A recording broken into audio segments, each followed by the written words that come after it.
should update this. Okay, I'm gonna update this. Didn't finish. Talk. Sorry.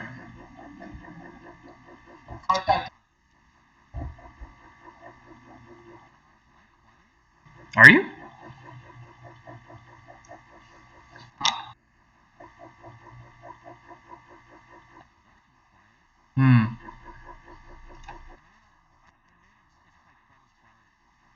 I don't know.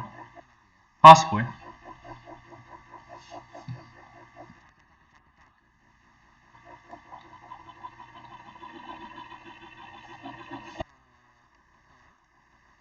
Are you talking to me? That's weird. Okay.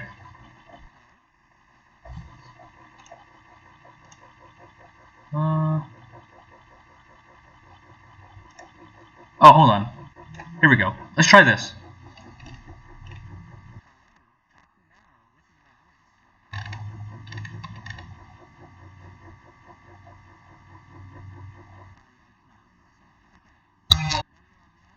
OBS, okay. Yeah.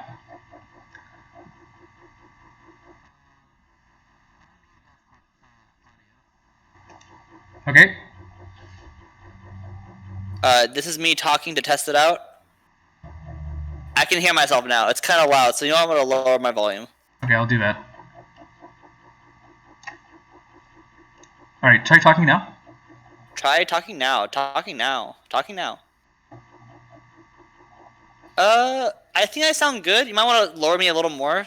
Lower you a little more? Okay. Yeah, but just go ahead and like right there, like desktop audio, just make it a little lower. Desktop audio? Oh, you mean this? On OBS. Oh, on OBS. Try now. Go even more lower. Like go to like the where it says green and yellow. That good? Okay. Trying it out. Test. That's better. Okay. Alright then. Yeah, so... Is it good? Yeah, just Ellie's like she just got off the couch and she's looking at the mirror like, let's go for a walk. Even though we just went for a walk. Yeah. Ellie. Dim dogs, though. Alright. Dim doggos. Alright. So this is a stream, a weird stream. I don't typically do this, obviously. Where I just talk about the games I have played this year. I'm talking about the games I've played this year. I played basically, if I played any minutes of game, I've put it on this list pretty much, and you'll see like what I didn't finish and I would not finish and what I consider finishing. And it's a giant list. It's a giant list. It's like I think it's actually 100 games. So, and I don't know why Eric is on there 3 times. Don't know. Yeah, I haven't even played all those games. So. Yeah. So we got some time to go, but yeah. So obviously we're putting these here because these basically, even if I finished the game and I was replaying it, I played it in the past. I replayed it. I'm still putting it on this list just because. But yeah, I think I would put these here. These a little bit speak for themselves. I'm biased as fuck and just play Dark Souls all the time, and I can't really get enough of it. So yeah, we're just gonna put those there. He has to let everyone know that he's doing it. Yeah, just to let me know. But yeah, any thoughts on this? On Dark Souls? Yeah. I did not play the original. I played remastered. Yeah. And that's also on your list, so I was gonna wait till you got there. Yeah, I mean, I just put both on the list. I was like, because I actually did play the original. I played. I got. My bad. I wasn't paying attention. My bad. Yeah, so I put both on there. Yeah, I haven't. Go ahead. I haven't beaten Dark Souls. I've gone to like a bit into Blighttown. Yeah. But I do think that it's like. I wish they explained a little more than they do. That's fair. But, like with a little bit of explaining, like I think it's a pretty good game. Yeah. Yeah, like for example, like dexterity versus strength, like they don't really explain that. Yeah. How to upgrade your weapons and stuff, they don't explain that, and I'm not sure if there's like somewhere in the game that's supposed to explain that, but I didn't find them. It doesn't. It's not really supposed to explain those. I think they just don't. Yeah. But yeah, I really like it because I really like the world. I think a lot of the bosses are a lot of fun to fight. I like how they loop around and stuff. Yeah. The interconnectivity of the world is just it's pretty much it's one of the best designed worlds in my opinion, like in recent memory, and I can't really get enough of it. And I mean, if I don't know what to play, if I'm like in the middle of if I'm like in the middle, I'm at a crossroads between games, I just play Dark Souls. Um, so yeah, it's the game. You gotta play it. It is the game. Yeah, yeah. But yeah, I don't know what else to say on it other than it's great. I love it. And it's S tier. It's easy S tier. But yeah, I got the platinum this year. At the beginning of the year for the original one on the PS3, and then I'd already had this one, but I replayed it for Soul Level 1. I went through that with the DLC, and it was a lot of fun, even though it was really challenging doing it on Soul Level 1. I still don't know how people do it. Like, oh yeah, I just casually don't. I beat this boss without blocking, parrying, getting hit, rolling, and I'm like, well, guys, what? Would you give the DLC a different tier? I think the DLC overall is better than the rest of the game. I think, yeah, in terms of, especially in terms of okay, the bosses are really hard. Some of the bosses are really hard, but I think they're a lot of fun once you figure them out. So, yeah. There's one boss in particular. It's probably one of my favorite fights. It's Artorias. That fight's a lot of fun. So. I wouldn't know. Yeah. So yeah, that's the 2 Dark Souls. And then we have Fire Emblem Three Houses. So this one, I don't know where I put this. Maybe I put this A or B, or it's either A or B. I think I'm gonna go B. You didn't make the tier list beforehand and then have a reference to go No, I was just gonna do it blind because but I can't put blind playthrough on my Twitch, so here we are. Oh yeah, you're right. Yeah. So that's offensive. That is offensive. It's apparently it's offensive. So I don't know where I think this is the only Nintendo game I played this entire year. No, you played Animal Crossing. I played Animal Crossing? Oh fuck. You returned it, but you played it. Oh, okay, yeah. I need to put Animal Crossing on this list then. I didn't put it on the list. Yeah, dude, this is why you have a pre-made list and you have someone peer edit, review it, whatever. Peer edit review, yeah. Pro streamer strats. Unprepared. Okay, so yeah, I played this and Animal Crossing were the only Nintendo games I played this year. But I guess let me just talk about a little bit about Animal Crossing. I don't have a lot to say, so I'll just say it what I have to say right now. I mean, you can't. The best game you've ever played? What? Yeah. It can't what a really. Controversial topic. Oh my god. You can't really finish Animal Crossing per se, right? You could just play more of it until you get tired of it, I guess. And that didn't take you long. Yeah. So I'd probably put it here on did not finish but would not finish. Because I don't know, it's just I feel like I've played it before, right? I played the 3DS one. I can't remember what it's called. New Leaf? Is it New Leaf? Yeah, New Leaf is the 3DS one, yeah. Okay, yeah. I played New Leaf. I played a lot of New Leaf. Like when it first came out, around that time, I played a lot of New Leaf, and I played the Switch one. And I was like, this is so similar, except as a crafting mechanic, because the new evolution of your new AAA game means you need a crafting mechanic. It's just okay. No, well, they actually explained why they have a crafting mechanic, and it's I think it's a really bad reason. Okay, tell me. They were afraid that people would finish the game too fast and have nothing to do at night, so they made the crafting mechanic purposely slow. Oh, that's awful. And they actually said that in an interview, so no one can argue with me about that. That's really bad. Yeah. Really bad. Yeah, I don't know.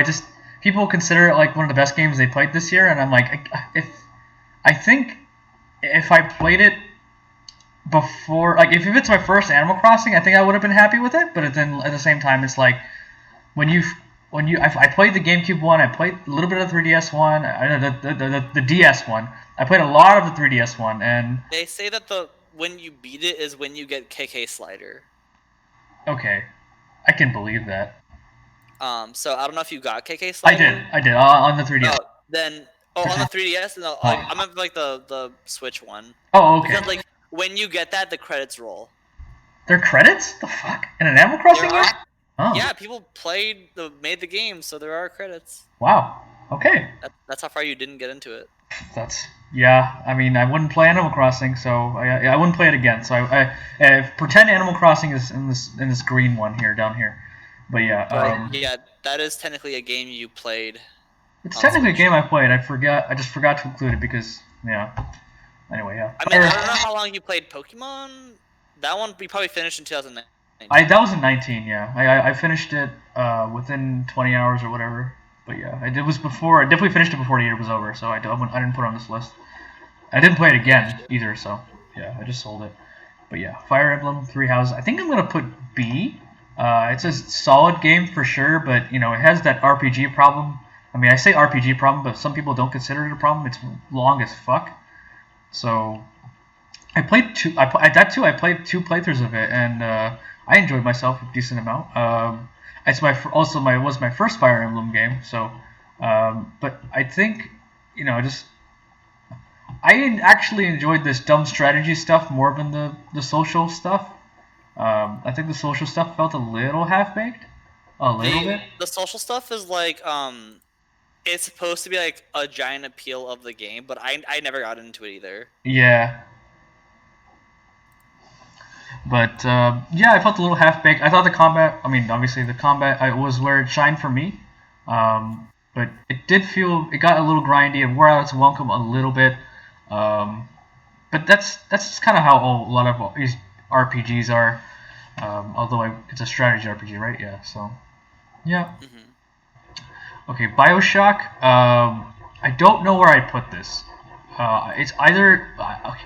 I don't know if I should cheat and put it on one of these because I didn't actually finish it, but I beat like most of it, and I got to where the big twist was. So I don't know if I should cheat and just put it in one of these. But I don't think I would finish it. I thought once you got to the twist, it was and the twist was mind blowing, mind you. But I don't know. After everything after that point, I just didn't want to play anymore, and then I just didn't want to play it again. And then yeah, I guess I feel like it's a little dishonest to put it here, but I don't know because the twist was really good. So. Maybe I just put here. I'm not sure. I should just put it here. I don't know. I didn't play it, so. Yeah, fair enough. All right, Sherlock Holmes. I'm putting this here. I feel like 2 or 3 hours of it. It was one of those games that was on PS Plus. Or no, PS. What's the game like? It's like you just walk, right? You just walk around. Walking simulator. It's a walking simulator, yeah. Or is it like a point and click, like figure out a mystery? Well, it is a point. It's a walking simulator, but you point and click. Okay. Yeah, and I don't know. I thought it was really boring. It's not even that like. It's one of those games where okay, I'm a little bit of a trophy hunter. So I thought it was easy. Yeah, like easy platinum. I was like, I was like, yeah, let me try it out. And then yeah, I played like 3 hours, maybe 4 hours of it. I just got really bored of it. So yeah, not for me.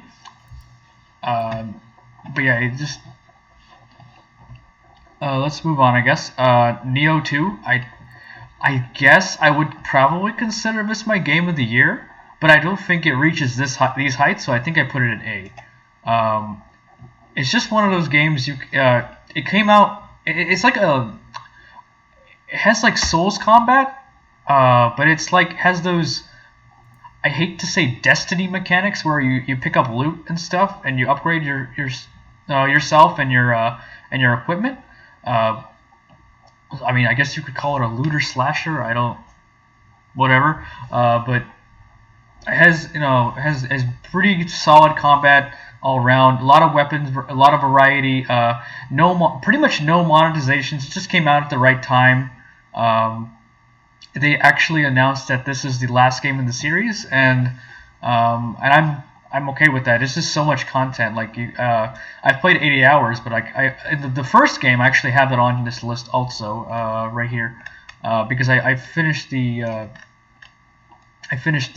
just put it here.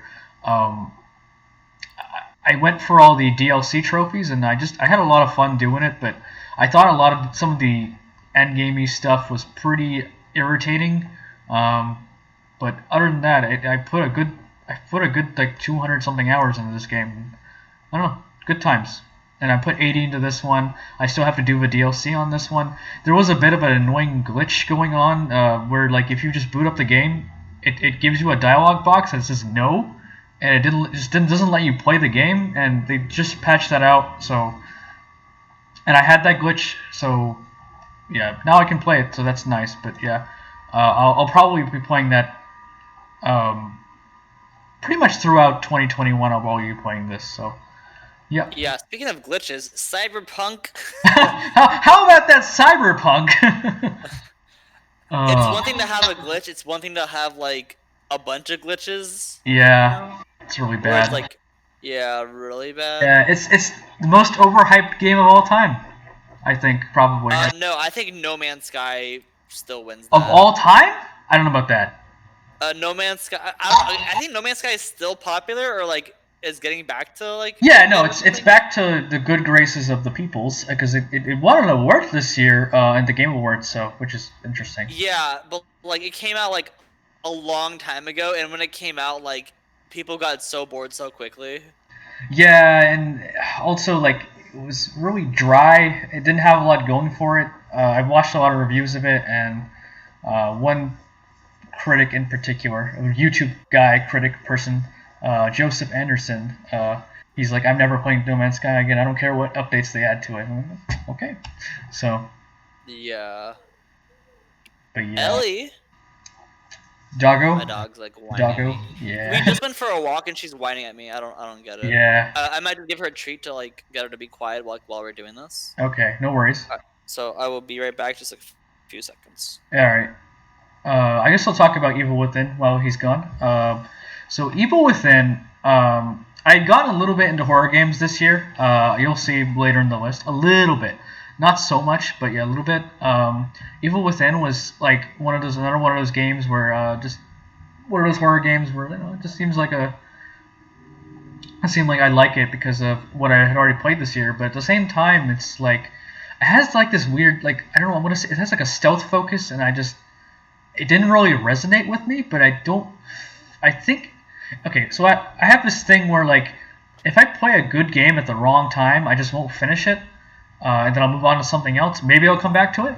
But I think this is probably one of those ones where I put here because I think I'd consider finishing it, but like I don't know, the stealth focus didn't resonate with me, and I would be, for me it's like I play games at the wrong time a lot, and it's like okay, well yeah, I can relate to that. Yeah.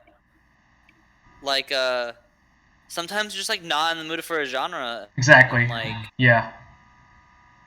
And that definitely happened to me with Evil Within. I don't doubt it's a good game. It feels very well made.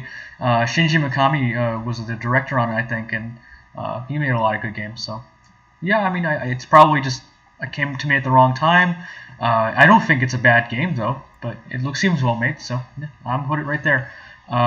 Necropolis. Okay, so this is one of those games I bought where I was like on a whim because like, oh, it seems like a Souls-like, I might enjoy it, but it seems like it's a very multiplayer focused one, because there's slots when you load in. It's like slots for 4 people, and there feels like there's way too many enemies for like one person to handle, and it's just like, okay, well, unless I can get a bunch of friends to play it, I don't think I see myself playing this game. So I'm gonna put this here for now. But it's possible I just didn't give it a chance because it has a multiplayer focus, so that's where I put it. That's all I have to say on that one. So next I'll put is Trivial Pursuit Live. This is Hell yeah, dude, game of the year. This is a weird one for me because I just basically bought it to play with family, and I actually had my parents play it with me, and it was fun to play with them and my family. Who won? Me and my brother won a lot, so but Dad won a couple times, and I think Mom won once. So this was a fun game to play with family. I don't know where to put. I don't know where to rank this. Like I can't like say like, yeah, this is an objectively well-made game. It's so good, and it's just like I don't know. So I think I put this like, I think I just put this at like C or All right, D. so I'm gonna ask you a few questions, and maybe that'll help your rating out. All right, go for it. Were the questions fair? Yeah. Do you think the general game mechanic of Trivial Pursuit is fair? Yeah, sure. And then, did you enjoy it equally throughout the entire time, or did it get boring at the end, like some games do? Or I mean, it's just like when your family's done playing, it's of course like it comes to a point where like you play it for a few hours and your family's like, yeah, I could we're done here, right? But like I think I'd play it again for sure. So like you wouldn't play like every day, but like you'd play it. No, I'd play it. I'd play like every so often. Like, hey, if a family wants to hang out and we don't know what to do, let's play this. All right. So yeah, I think C, but I'm not sure. But like, yeah, I mean, it's hard to like rank these kinds of games. You know what I mean? Sure. No, it's like a tentative C. Let's put a C. It also depends on like the group you're playing with and stuff. Like, right. Group, might be exactly. Like, right. Okay, Black Ops. Okay, so I bought this. I bought the PS3 version. I had a good time with it. I think some of the levels were really frustrating, but I didn't play any zombies. I didn't play any multiplayer. But yeah, I just played the campaign on Veteran. I beat it. But yeah, I think I had a pretty good time. It's a pretty standard COD experience, and the story is pretty good. Like it's not like amazing. It doesn't blow your mind like some of the other CODs on this list. But yeah, it's pretty good. I think I'd give it a B. I'd probably put it a B. I think that's fair. I actually haven't even played Black Ops. I played Black Ops 2, I believe, but I didn't even play the story. I only played multiplayer. Yeah. Black Ops 2 is a good one, too. Apparently that one's even better story-wise. But you can't actually even get the platinum for that anymore, which is weird. Bum, bum, bum. It's like... So, like, some that I hate are, like, achievements based off of online, because if they ever stop the service, then... Yeah, that's exactly what happened to me, because like if you start basically it's like you need to it's like a ranked playlist, I think. You have to get a certain rank in a ranked playlist, and they shut down that playlist basically, but the online's still up, which is weird, so you can't get the platinum for it anymore. Oof. That's like why, but anyway, I don't think I would even get the platinum for any zombies-based Call of Duty. It's just any Call of Duty with zombies. It's just like they always have tacked on zombie trophies, and I'm just not a fan of zombies. And I can usually not get a group together to play zombies. So, yeah. So this complaint is more of a personal thing rather than like a. Yeah, it's not like a quality thing. Yeah, Yeah. Yeah, and it's also you have to have the right group to play zombies with to have fun with zombies. I think so, like and skill level wise too. So. Yeah, like if there's one person just carrying you, it's not fun. Right. Yeah. But anyway, let's move on to Ghost of Tsushima. So, Tsushima. I don't remember how you pronounce it. I think it's Tsushima. Just go ahead and call it Ghost. Ghost. Yeah. So we have Ghost here. I don't know where to put it here or here, because like on one hand it's gorgeous, is actually absolutely technically impressive, because there's like it's this late in the PS4 life, and basically like, PS4 is done, right? But like it's a really good send off because it loads really well. It looks amazing. Looks better than like a lot of PC games nowadays, and I don't know, just the art style is really striking. But it has a lot of those really nagging open world issues where like it has really repetitive tasks, and there's things on the you just chase things on mini maps or whatever, and I feel like I can only play like one open world game a year, and this is probably the one I played this year, the only one really. Like there's some like I guess probably some on this list, but like just. So for anyone watching, just know that he just has a bias against open world. Kind of, but I don't mind open world so much. But I think it has to be like, I think it has to stand out in some way. I think Ghost does that. I think it has pretty decent combat. I It's a lot of fun, at least, and they even came out with a multiplayer. I haven't actually tried the multiplayer, but I got the platinum on this one. But yeah, I think it's a good game. Just it has those open world tropes. It's not like extra special. Maybe it goes here. I don't know, but I'm gonna put it here for now because it just has those nagging open world issues, and you chase things on the mini map or whatever. But it has really good mechanics. I like how there's nothing on your HUD. Like there's no those symbols that are on the map on the HUD. So yeah, you can just go ahead and you just click the touchpad, and then the wind goes toward your objective that you marked on your map. So I think that's a really fun and organic way to. Well, I don't know if fun, but it's a really organic way to do objectives on a mini map on a map. So, and there's no mini map either. So just I had a good time with it for sure. But would I play the story again? I think I would. Maybe it goes here. I don't know, but I'm gonna put it there for now. Anyway, so Adam's Venture Origins. This game is I'm putting this here. What is that game, by the way? Okay, it's one of those cheap and easy platinum games, and that you just play for a platinum. And really shameless game, and it was like 3 hours, but it's like probably the worst 3 hours of my life. It was really bad. This is when I was really chasing platinums. I'm like, yeah, I gotta get that platinum, and it's like, yeah, all right. It's really bad. The dialogue is actually painful. Your guy walks really slow. Speaking of dialogue is painful, is Spyro on your list? No, I played Spyro last year. Okay. Yeah, it's just not. It's a bad game. Don't play it. Like if it's D, don't play it. But yeah, that's pretty much all I have to say about it. Anyway, Hollow Knight. Hollow Knight's a really weird game with me in particular because I really didn't like it at first because I played the Switch version first, and I don't know if it's a conspiracy or whatever, but the Switch version just felt bad to me. I have a friend who said it plays fine, but I don't believe him. I feel like I have there's like an input lag, and it makes platforming and beating bosses a lot harder. So I don't know. The Switch version just was terrible. I wouldn't recommend the Switch version to basically anybody. But otherwise, though, I played it on PS4 this year. It's a replay. I played Hollow Knight last year on Switch. I played the PS4 version this year, and it's a lot better. And I had a really good time with it again. And I want to go back and platinum it at some point. And so yeah, I think you put it here or here. I think let's go with A for now. But yeah, really solid game. Alright,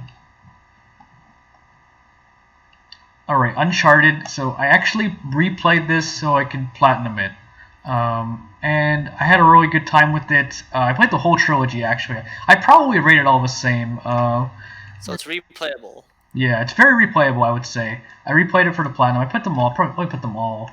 I have basically all the same things I have to say about them all. I replayed these for the platinum, and I don't just. It was a really good time. They're really replayable. And I don't know. It is a story game. It is one of those story games with action. It's a third-person shooter, but I don't know. Just had a lot of fun with it. Really simple puzzles, but still, nothing obtrusive, I guess. But yeah, good time. Not a lot to say about Uncharted, I guess. Well, I think it's a good game. Well, I haven't played it myself, but I've heard it's a good game. So. Yeah, I think I'd put Uncharted 4 here also. I forgot to have Uncharted 4 on here, but yeah. I've never actually played the multiplayer of these games, but yeah. Anyway, Life is Strange 2. So, I actually played Life is Strange and Life is Strange Before the Storm last year. I really enjoyed those ones, and I was really excited about this one.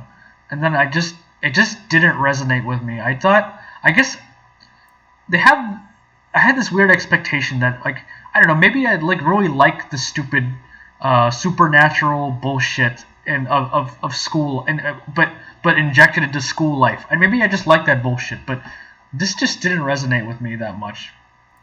Because last times was the first Life is Strange was just like it was like it tackled those typical issues like bullying and whatnot um, and school life and whatnot. And I don't know, I really resonated with me, and it was a lot of fun and and I thought I could really I felt like I could relate to the characters, even though like they have like these really cringy lines sometimes. But I don't know, this didn't resonate with me because it just I say resonate a lot. Jesus, I need to stop that. I mean, what other word would you use? Click maybe? I don't know. Sure. Yeah, but I'd probably give this a C or a D. Probably a C. Like it's not like a bad game, like badly made game, but it's not the first thing I recommend. But yeah, I guess like let's do it this way. Like let's like if it's to the very left, let's put it's a high A or a high B. This is probably a low C for me. So and this is a high C, like the the drink. You might want to give a disclaimer that the order doesn't exactly matter, but the general location does. Yeah, let's go with that. And I guess we can rank the. I don't want someone being like, "Why is Dark Souls Remastered lower than Dark Souls the original?" But if okay, S tier means it's basically perfect. They're all on the same level. Perfect for me. But yeah. Yeah, this is all bias. It's all bias. Like this, there's no shred of objectivity. Like there's some shred of objectivity here, but it's mostly bias. If we're gonna rank the Uncharted games, let's do that real quick. I think this is probably what I have. Maybe. Okay. It's weird. I don't feel like replaying this that much, but I think I'd replay these. I don't know why. Maybe I'm just tired of getting collectibles because I couldn't. I was trying to platinum this one, but I just couldn't. Maybe I just finish it later. I don't know, but this is my order. Let's go with that. But yeah. Salt and Sanctuary. So this is actually a 2D Souls-like. And I just had a. I think the thing with 2D Souls-likes is they don't. I don't know. It's not as it's not as easy to play as like 3D Souls-like. I think I can just play 3D Souls-likes. Like I can play pretty much any 3D Souls-like. I'll be able to play. But do you generally prefer 3D games over 2D games? I do. But yeah, and this is like literally literally Dark Souls in 2D basically. But I don't know. It just came at a. It's also might be one of those weird time things where like I just don't want to play it right now. But I think I'd finish this one because I feel like I owe it to myself to finish this one. But I didn't like hate it or anything, so I think I'm just gonna put it here. I would consider finishing it, so yeah, I think I put it there. Anyway, here's the fabled Demon Souls remake. Basically the reason I got a I'm sharing a PS5 with my brother. Yeah, I mean there's not a lot to say about Demon Souls, but for me because I don't know, just I prefer Dark Souls as a whole, but I think Demon Souls is still a great game. I have this original one here too, actually. So I've actually platinumed this game 3 times. This original one. And it was weird because I had already played this game so much this year that when this one came around, I was like, yeah, it's still a great game, and the PS5 features are just amazing. It loads really fast. It looks amazing.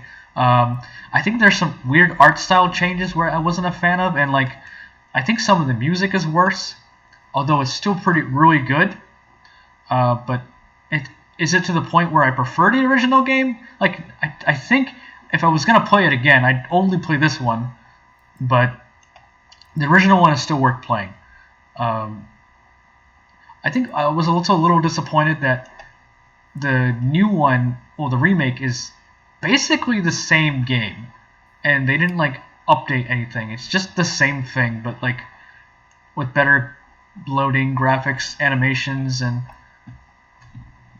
yeah, I don't know. I still liked it, obviously, but because I just like Souls games. But yeah, I think these are A's for me. But like, I think I put this. I think I put it ahead of Neo's. Neo's, yeah. Let's go with that. And then, yeah, that's probably where I put them.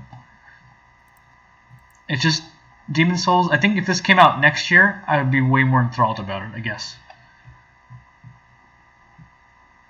Okay, so Yakuza 4. Yakuza 4. It's a Yakuza game. What is Yakuza? Okay, so Yakuza is like a it's like an RPG. You play as a I have Yakuza 3 on here too, don't I? Hold on, let me make sure. Yeah, I do, right there.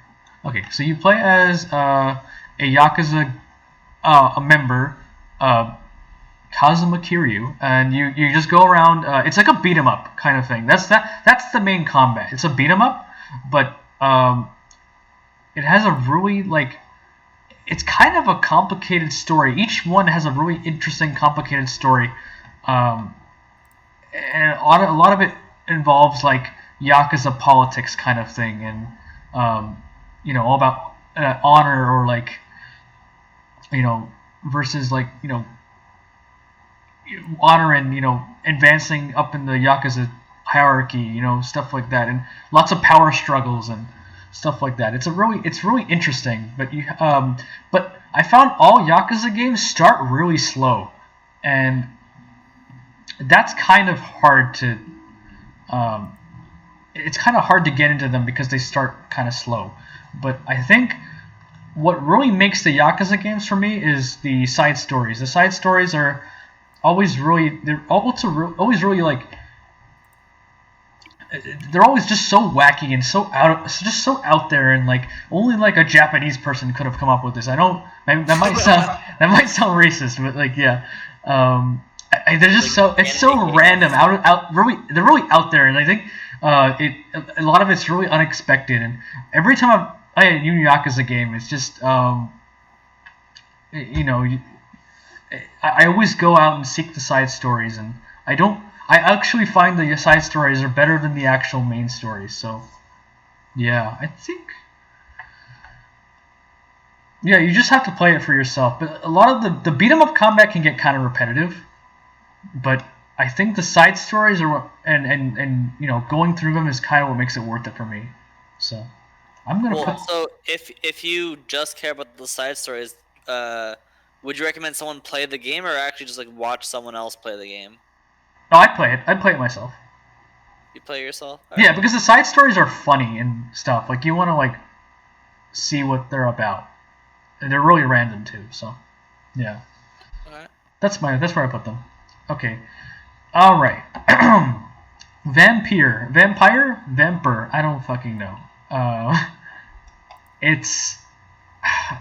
I don't know, I tried to play it a couple times, and I've reinstalled it and installed it back on my console a couple times. Vampire, huh? No, but like, basically you're a random doctor. You've been turned into a vampire, and you're trying to make your way in the world. And a guy approaches you to work at a hospital, and basically you go from there. And you have to, you're trying to uncover how you got turned into a vampire. And you also killed your sister, because of course you did. Of course you did. Because you were fucking hungry. But, yeah, I wouldn't finish this game. I just think it loads... The load times are fucking terrible. It's crashed a few times for me. It's just technically a bad game. And it's kind of just dry. The combat's pretty meh. Like, it gets very repetitive, and there's no payoffs to it. Like, at least like in least in these repetitive combat games that I've mentioned that have repetitive combat, at least those games like they have payoffs to them, but like this just doesn't have that. So yeah, I'm gonna put this one. I'm gonna put this here. I had played more hours of it than Sherlock Holmes, so I'm gonna go with that. So yeah. Just compare everything to Sherlock Holmes. Pretty much, yeah. All right, enemy. This is the Batman Telltale game now. Where did I put the other one? Yeah, okay. I actually forgot to give this one a label. Oops. But yeah, these are the Batman Telltale games. Yeah, I mean they kind of just play themselves. I got them to get the platinums for them, but they have interesting stories. I actually my fiance actually was with me while I say with me, but like she was watching alongside me playing these. So yeah, I don't know. We had a good time, but yeah, I think I'm just gonna put them there. They kind of just like I feel like they're closer to movies than games, but I still had a good time. So Was that's it on the PlayStation? yeah on PlayStation. Huh. Sorry, just I have this thing where like PlayStation games are just movies to me. Yeah, but I mean these aren't exclusive to PlayStation or anything. These were on everything, but yeah. Sure, but Yeah. I'm just biased. That's fair. All right. Dead by Daylight. What to say Ooh! about Dead by Daylight? So Fix your fucking game. Dead by Daylight. I think it's a solid game. I had a good time with it. I'll let you go ahead and say your opinion.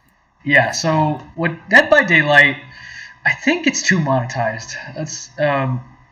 It's a little too monetized, but I think the core gameplay is there, and I think they get a friend of mine said this about it. And I think it rings really true. This game gets away with a lot of things it shouldn't get away with because it's the best game of its kind, of the asymmetrical multiplayer kind of games.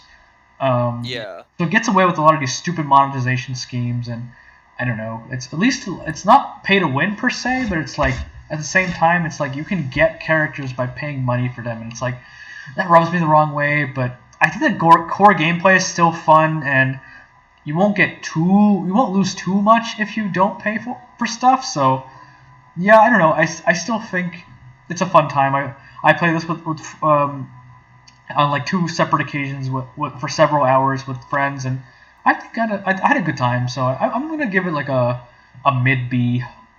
Probably put it around here maybe. How many hours did you put into it?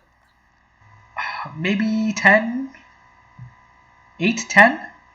Okay. Yeah. Or what do you have to say about it since you've actually played this one?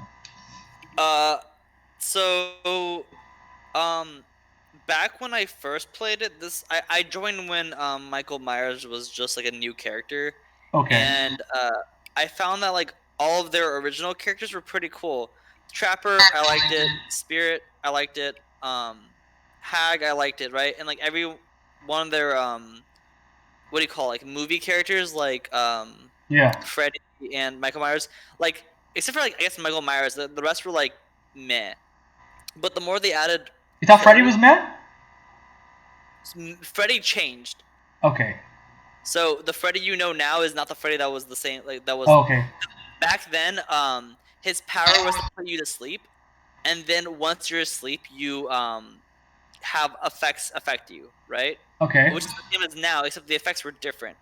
Okay. Like one of the effects is what was it? Like the effects really only applied to you if you had add-ons. Whereas now there's like fake palettes and stuff. Okay. Or there's like fake pallets or like the traps on the floor. He wasn't able to teleport, and like he was kind of like a man character. Yeah. But whenever they revamp or add a new character or sorry, new killer, they add way too much onto it. Where like the old killers like have nothing. Like the Huntress has hatchets she can throw, Yeah. and that's it. And even then, she has to reload them. The Trapper has traps he can put around, but he doesn't start with all of them. And then there's like Oni, who's like, "Oh, I hit you. Here are all my resources that I'll ever need." Okay. The game is not balanced. I get that it's asymmetric, Yeah. but like the killers themselves aren't balanced. So if you're trying to balance it for like the really good killers or the really bad killers, like there's like no way to balance that. Yeah. So or if there is a way to balance it, they're not doing a really good job. Another thing that kind of kills the game is I think you only play as survivor, right? You never played as killer. I've never played as killer. No. The fact that the difference between playing like Swift, so like survive with friends, and playing solo is completely different experience for both the survivor and the killer, Okay. because you can run perks like object of obsession just to like ruin the killer's day. Like you see what the killer's doing, where they are, and you can tell the entire group of what's going on, and they can all plan Sure. around. Sure. So for me, I'd personally give it a C rather than a B. But I do agree with it's good because nothing else compares to it. Yeah. Okay. Okay. So it's just not balanced, is what you're saying. Yeah, like there will never be a competitive aspect for it. And people are super sweaty when playing it. So. Yeah, they really are. Yeah, I think it's one of those. If you have a good group, it'll be a lot of fun. But yeah, I don't know. I think I had a lot of fun with it. So. Oh yeah, hello, big follows. Oh, dude, you want to get big? Oh man. I don't even know. Do you just ban them because they're the only ones in chat? Just ban them. Yeah. Do you want me to, or are you gonna do? How do you ban again? You can do either the command or here. I'll do it. Okay. Here. Thank you. I did slash ban and then the name. Is slash ban? Okay. I thought it was question mark ban or something. No. Oh, question mark is night by. Okay, yeah, never mind. Yes, yeah. Sometimes exclamation point and question mark are for bots. Yeah, okay. Okay, so yeah, Dead by Daylight. That's a fun one. But yeah, with a friend, But yeah, okay. So Mass Effect. Mass Effect is weird. It came at a weird time where I was kind of playing. I think it came between other stuff, and I played a little bit of it, but I didn't finish it. And then I heard about the remaster, and I was like, well, damn it. So, but I was interested in what I played. I enjoyed what I played, so I think I'm gonna play. I definitely play it again. I didn't give it like a complete fair shot, so yeah. I don't have a lot to say about it. I thought the combat was interesting. Well, it wasn't like amazing by any chance. It was just interesting, but yeah. Um, but a lot of it is nice because of the RPG progression, and you can like have different dialogue choices, and that it seems like it matters. But from what I understand, it does matter what you say in the dialogue trees. So. Which is rare in games. Yeah, and this is definitely like, when BioWare. I'm not too familiar with BioWare, but I always hear things, and like everyone's like, oh, Bio, gotta play this one. And it's like, yeah, okay. Mass Effect 2 is apparently the good one, so. But yeah, I think I'm gonna go back to it when I get when the remaster comes out. But it's with these days, you don't know if the remaster is gonna be good, so yeah, just kind of waiting and seeing. I suppose. But yeah, if the remaster isn't good, I actually own the PC version, so I can just play that one on pretty good settings because I'm gonna have a good rig when that comes in. So, yep. Cross my fingers. Cross my fingers. Hopefully it comes in soon. Hopefully. This guy's been waiting for forever. Yeah, it's been. I ordered it on November 25th, and it's been over a month, as you can tell. So yeah. Okay, Final Fantasy X. So Final Fantasy is a strange series for me because I haven't really played any of them, but at the same time, I have played 15, but I hadn't played any of the real ones with the turn-based or whatever. So I was like, let me play a turn-based Final Fantasy, see how I like it. I liked it a lot at first, and then it was kind of grating on me as it went on because it has those anime JRPG kind of tropes where people make anime noises and they have cringy lines here and there, and um, the classic RPG problem where you have to grind to do things, right? And apparently I had missed like all of the side quests in this one. I don't know how I did it. I've been talking to a couple people about not finishing this one, and apparently I missed like all of the side quests, and I don't know how I did that. I feel like. Do you not explore? Yeah, I do, but like, I talk to people in the game and stuff, and it's just like I don't know. I feel like I missed a lot of side quests, and from what I was seeing, and then I don't know. I don't know how I missed them. And when you played Jedi Fallen Order, did you like get a lot of the side stuff on your first time, or did you have to go back? No, I got like a lot of it. All the ones I could get, basically on the first pass, I got most of that stuff. You know? But this game was weird for me because I just didn't do that, and I don't know. I felt like I was very under leveled for. Okay, I'm gonna cheat and give it a rating, but I realized I didn't actually finish it because I was stuck on the final boss, but I didn't want to grind to beat the final boss. So yeah, I'm gonna give this one a mid C. I liked it better than Life is Strange. Yeah, I'm gonna give it like a mid C. All that matters is Sherlock Holmes. Better than Sherlock Holmes. Yes. I played it for more hours than Sherlock Holmes, so yes, it's better than Sherlock Holmes. If I was gonna give Sherlock Holmes a real rating, I'd put it here. But yeah, yeah, I don't know. I like the characters enough. Like they weren't the worst, but they weren't amazing either, I guess. But like, pretty standard JRPG fare. And then, of course, there was some also some side stuff like that I did see. The I don't know what it's called. It's like the sport that's underwater or whatever. I don't know what the fuck. Oh yeah, like the underwater soccer or whatever. Yeah, that thing. Yeah. Or that was interesting. I don't know what the fuck it was. I forget what it's called. I think I've seen speedruns and like I think there's like random like RPG elements in soccer. Yeah, there is, I think. And Yeah. From what I remember just being really confused, and I was just like, okay, well, I'm not doing this again. So yeah. I also did buy Final Fantasy IX. I would consider playing it, but this one soured me a little bit. Maybe it's just I'm not a fan of Final Fantasy. But a lot of people, I basically asked a ton of people, I'm like, what would you recommend for a first Final Fantasy? And a lot of them said this one, or 9 or 6, I think is what they said. And this one just, Okay. My Name is Mayo 2. Alright. The sequel to the amazing My Name is Mayo 1. Where is that game? Do you see it? Oh, here it is. My Name is Mayo. So, this game... It sounds like a meme. It's a meme.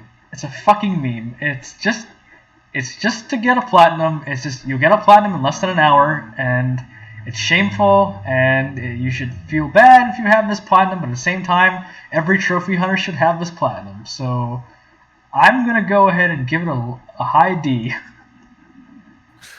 I thought the second game was a good callback to the first one, and it ended up being better than the first one. So I'm gonna give it a better recommendation than the first one. So what you're saying is that it's worse than Sherlock Holmes? No, it's better than Sherlock Holmes. Oh, it's better than Sherlock Holmes? Yeah, Sherlock Holmes would go here. Actually, no, he'd go here. I think Sherlock Holmes is probably better than Adam's Venture. Oh, Sherlock Holmes is there. There we go. Okay, Dead Space. I love Dead Space. It was really refreshing, and this is one of those games where I'm like, yeah, I'm usually not very receptive to horror games, right? And I was like, let's play Dead Space. Let's try a horror game out, see how I feel. It was a lot of fucking jump scares. It fucking killed me, but it was a great time. And I don't know, it's real good. Just it also has a really unique mechanic where You got to cut off the limbs of aliens. They're not really aliens per se. They're like, I'm just gonna say they're necromorphs, and because that's what they are, called in the game. And I don't know, there's a lot of different types of necromorphs, a lot of different ways to kill them, and once you learn how to kill each version of necromorph, and they all come together, and then you have to, they challenge you in different ways, and there's jump scares, and I don't know, just a lot of good things to say about Dead Space. And I like the progression systems a lot with the suits and the inventory slots, and you have to like really watch your ammo and all that. And I don't know, just really enjoyed it. It's definitely an A. I'd probably put it like right there.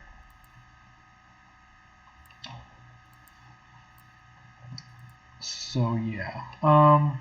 Next up we have Spider-Man Remastered. It's not that different from Spider-Man PS4, so that's why I put this one next to it. It's actually remaster should be close, right? No, it's the exact same game actually. It's just that the only reason I have it on the list is because I played it for like maybe 2 hours because you can import all your trophies from this one, from PS4, and then you can and then I imported them all, and then there was some remastered only trophies, but only, like I said, it only took like maybe 2 hours to get them all. But it's the exact same game, but it loads faster. So, I mean, if you're gonna play a Spider-Man game, this Spider-Man game, you play this version. But is it so much different than, like, you're gonna miss out if you only have access to this version? Like, no. Like, so like what you're saying is when Nintendo has a port for full price and everyone gives them crap, but then PlayStation does the exact same thing, it's okay? Or well, okay, so this game actually came with the Ultimate Edition of the Spider-Man Miles Morales game, and that game is like, it's like extra DLC, but it's like a full game. I don't know how to put it, but like, would you rank it on the list? I actually haven't played it. I haven't played that version because I don't have access to the PS5 all the time. So I actually haven't played it. Yeah, but that game came with the Ultimate Edition of that game. So basically, that game by itself is $50, but the Ultimate Edition is $70. So technically, this game is $20. This remaster here, technically, is $20. But you can't buy it separately, which I think is a scummy move by Sony. I'm just gonna put that out there. I don't think they should package it in with the other game, but at the same time, it's like you're paying full price for a PlayStation 5 game, and you're technically getting a full game out of that. But that game is not very long. The game is somewhere between 7 and 10 hours from my understanding of it. So I don't know if that's worth it, but I haven't actually played it, so I want to reserve judgment until then. But yeah, since I had that game, I actually bought that game. I found a copy on eBay for $50, so I bought it, and then I imported all my trophies, and then played this for 2 hours, and then got the rest of the remaster trophies. So, like I said though, if you're gonna play one, play the remaster, but you're not missing a ton if you only play the PS4 version. And I will give Sony shit about this. It's not a Nintendo thing. I will give Sony shit about it. People say. Yeah. Cough, cough. Yes, so I will give Sony shit about this. I really think they should have sold this separately. Really think they should have, and I'm not a fan of them having. They're just gaining it behind another game. Like, why are you doing that? And that's an Ultimate Edition, an Ultimate Launch Edition. So I don't know. That's a little scummy to me, but anyway, Spider-Man's a good game. If you have a PlayStation, you should play it. So it's probably a high B for me. Okay. So that's out of the way. Lords of the Fallen. Lords of the Fallen is the worst Souls game, the Souls-like game you'll ever play. So you shouldn't play. Well, no, you shouldn't play it. You're like, it's the worst game you're gonna play. I'm like, well, should you not recommend? No, I'm saying like it's the worst Souls-like game you could. If you were gonna play a Souls-like game, don't play this one. You get what I'm saying? Yeah. Yeah, so just don't. Yeah, it's like a. I think I put it here, but anyway, yeah. So it's really technically bad, like as in like it doesn't run very well. It crashes a lot. Um, the mechanics are slow. The art style is very generic. Lots of just negative things to say about it. It doesn't really have its own thing. Like like a lot of these Souls like usually have a thing that like it makes it stand out from Souls, but this doesn't really have that. Um, it's just generic fantasy monsters that you kill, and a lot of the bosses are humanoid, and it's just not amazing. Like, granted, I had a decent time with it. It's a Souls-like, so I still had a decent time with it, but it was one of my more painful platinum trophies. So, yeah, I'm gonna go with that. Oof. Oof. Now that I think about it, I kind of want to put these back in high A, but I don't know. I'm gonna go high B, or low A, but I'm gonna go high B. It's your list, my guy. I know. It's why it's so like not sure about it. But Last of Us Remastered. Last of Us. So I was a lot more sour on this game going into this year because I had played it last year. I think it was last year, year before, um, and I wasn't enthralled by it. It was just kind of one of those. I played it on medium difficulty or whatever the normal difficulty is, and I was just like, this is just a generic. It's like a boring third-person shooter. Um, but but what I didn't realize is you need to play this game on Survivor. This is one of those weird games where you have to play it on a higher difficulty to really get the most out of it. You play this on Survivor, and it's a different game. You feel engaged with what you're you feel like you need to scour the area to pick up all the stuff. Basically, give yourself the best chance of survival possible. Resources are pretty limited, even though like they're pretty limited. It's not like you have nothing. Like you're gonna have stuff. You're gonna have enough bullets to kill most things, and equipment. But yeah, you have to really decide. Like you have to make really meaningful. I feel like what really sets it apart for me was like you have to make really meaningful decisions with what you have, with what equipment and guns you're using, and I just enjoyed engaging with that a lot. So I think I'm gonna give this. This is actually gonna be low S for me. But yeah, I had a lot of fun with this one. I think I'm gonna go back. I might platinum it, um, but I'm gonna go. I want to go back and play it on Grounded. But I've beaten this game twice now. Once on normal, which like I said I didn't like. Then once on Survivor or whatever. And I had a really good time on Survivor, so I would definitely play it again. And the story is even good. So you don't see a lot for video games. So yeah. About all I have to say for that one.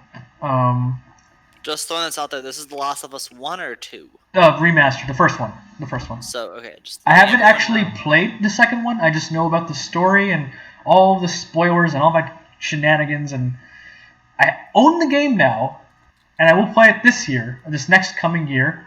But I will reserve judgment for that then. But I know about the story. The story seems awful.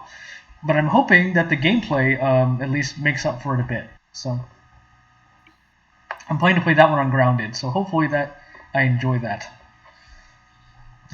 But yeah, Resident Evil 4. This is a good game, but it also came at a weird time where I didn't really. Okay, I played this as a kid, like on GameCube, and I really enjoyed that game. And I went back. I went back a few times and played this.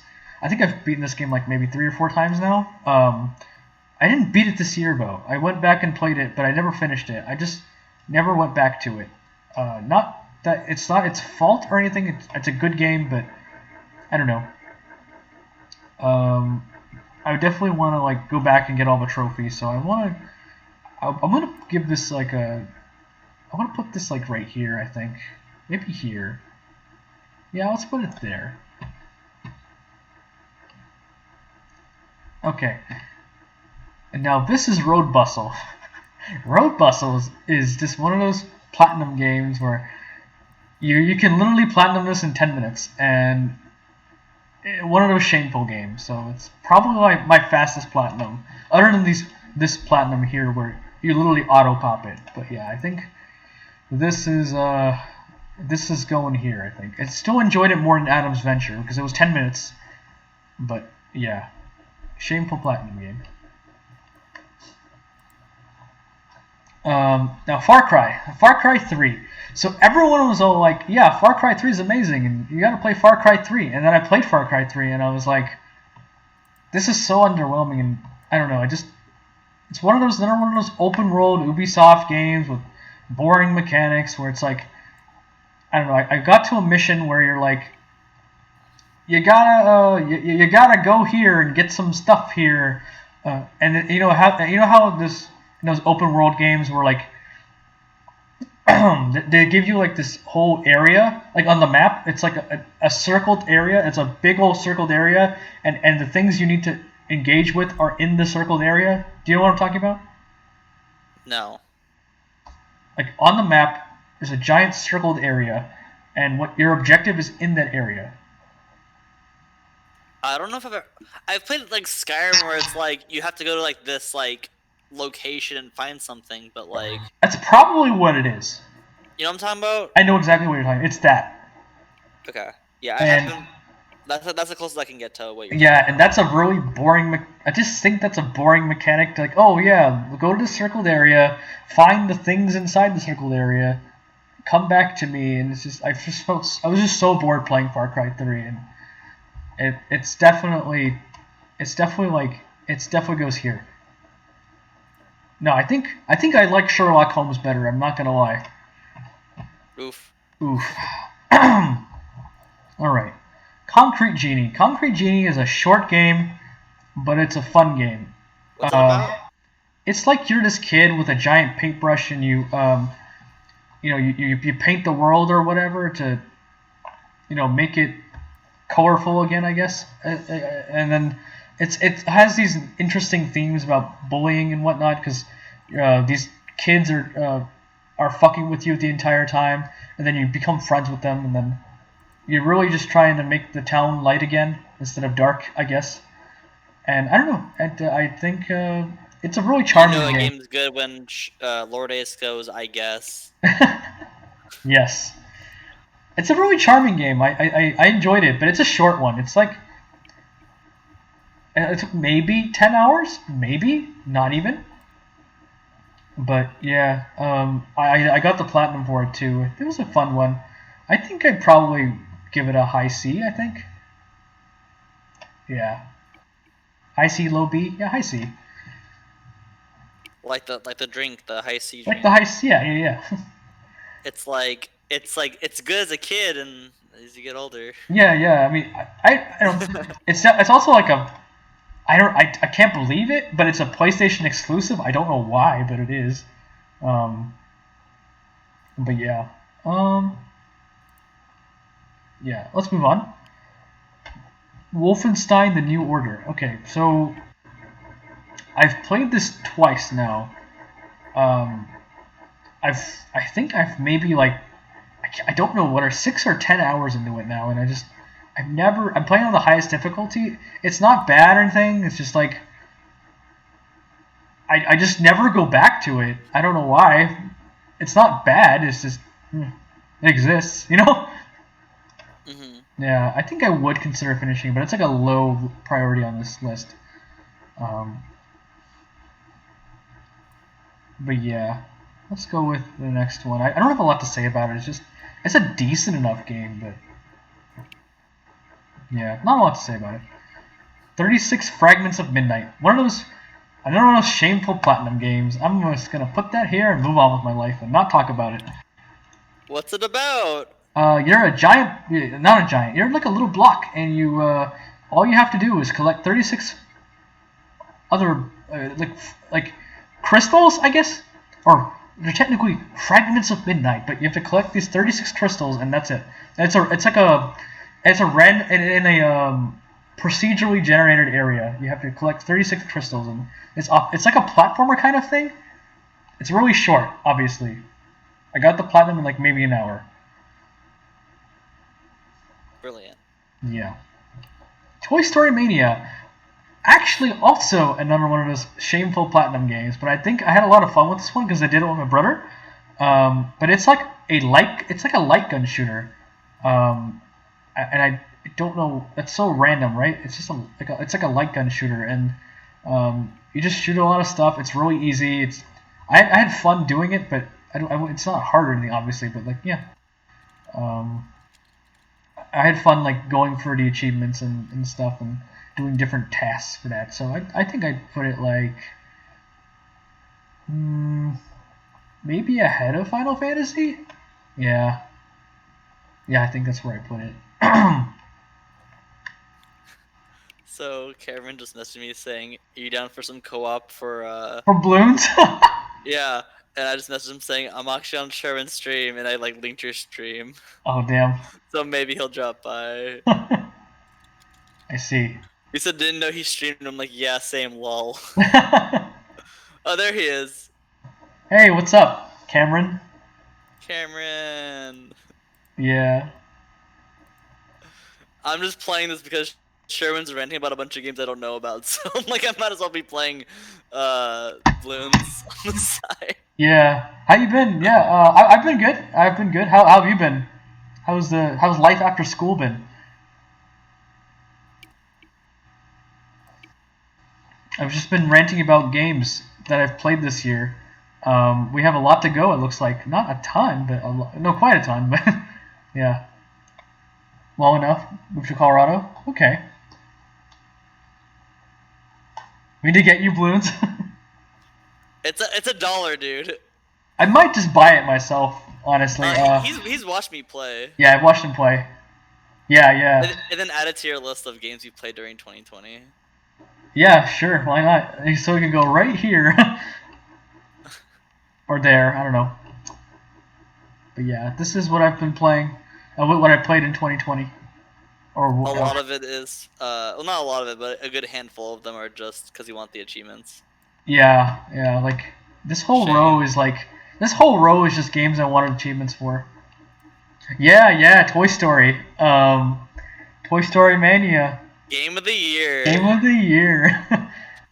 No. It's one of those. It was free. It's on PlayStation Now with the subscription service. So I decided to play it. It's a cheap, easy way to get all the achievements, and I'm a little bit of an achievement hunter, or trophy hunter on PlayStation. So that's why I got these. But yeah, I guess let's move on. Modern Warfare 3. I actually played this one recently. I quite enjoyed it. Definitely better than I enjoyed it more than Black Ops. It's one of those.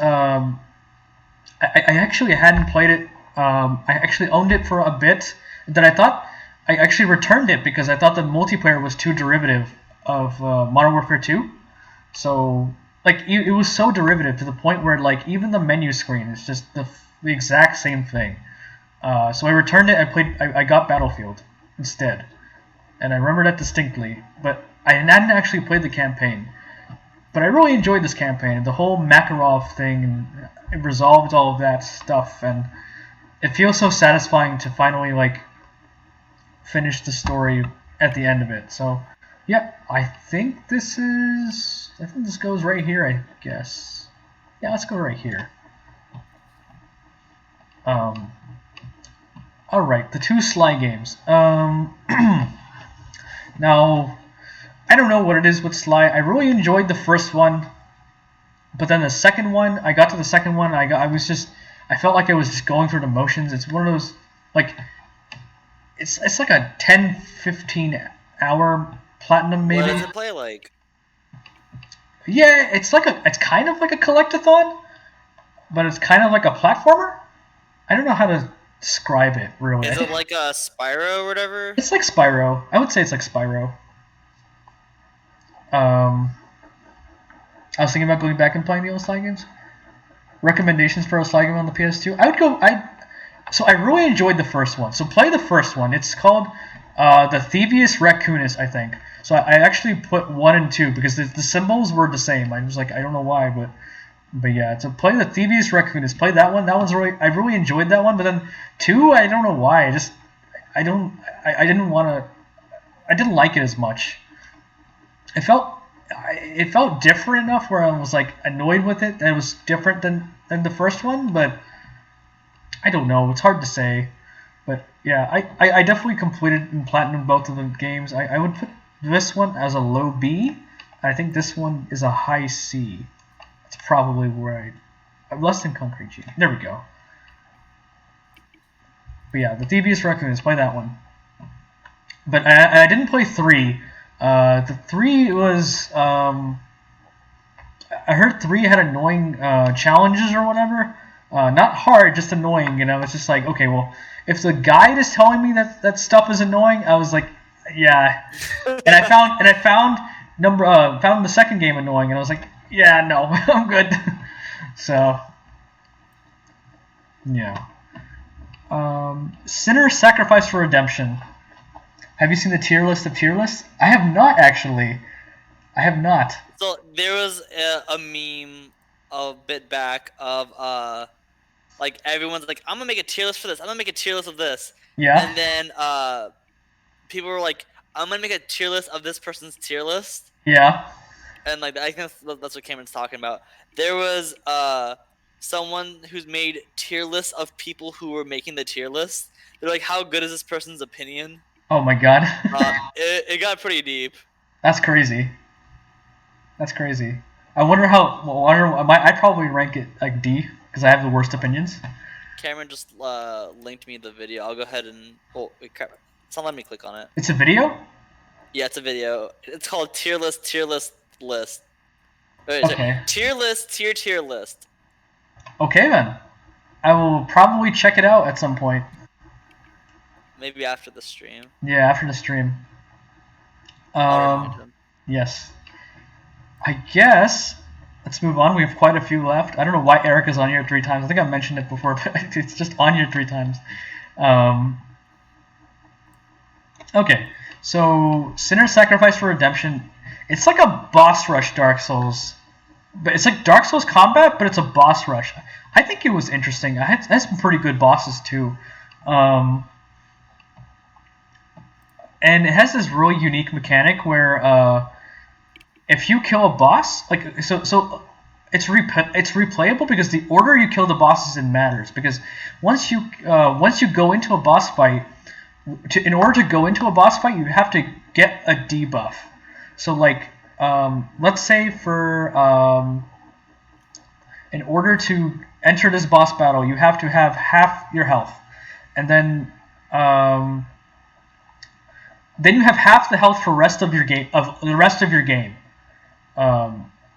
So it's like the opposite of Mega Man, where like Mega Man's like you have a buff and you have that for the rest of the game, and now you have a debuff for like the rest of the game. Yeah. Basically, and order matters because like you can and that's what makes it replayable because like you can play different bosses with different debuffs, and I think that's really cool, and it's a really unique game in that way. But it's a bit short. I think you can beat the game in probably about 4 hours. But the platinum is longer. Platinum took you like maybe 15-20. But yeah. The platinum is interesting too. It's like had a lot of weird conditions where like you have to beat bosses under certain conditions, even with the debuffs or whatever. But yeah, I had a good time. I'd give this probably mid B. So yeah, probably here. Hey, what's up? What's up, Shoab? How you doing? Ew, it's Shoab. How you doing?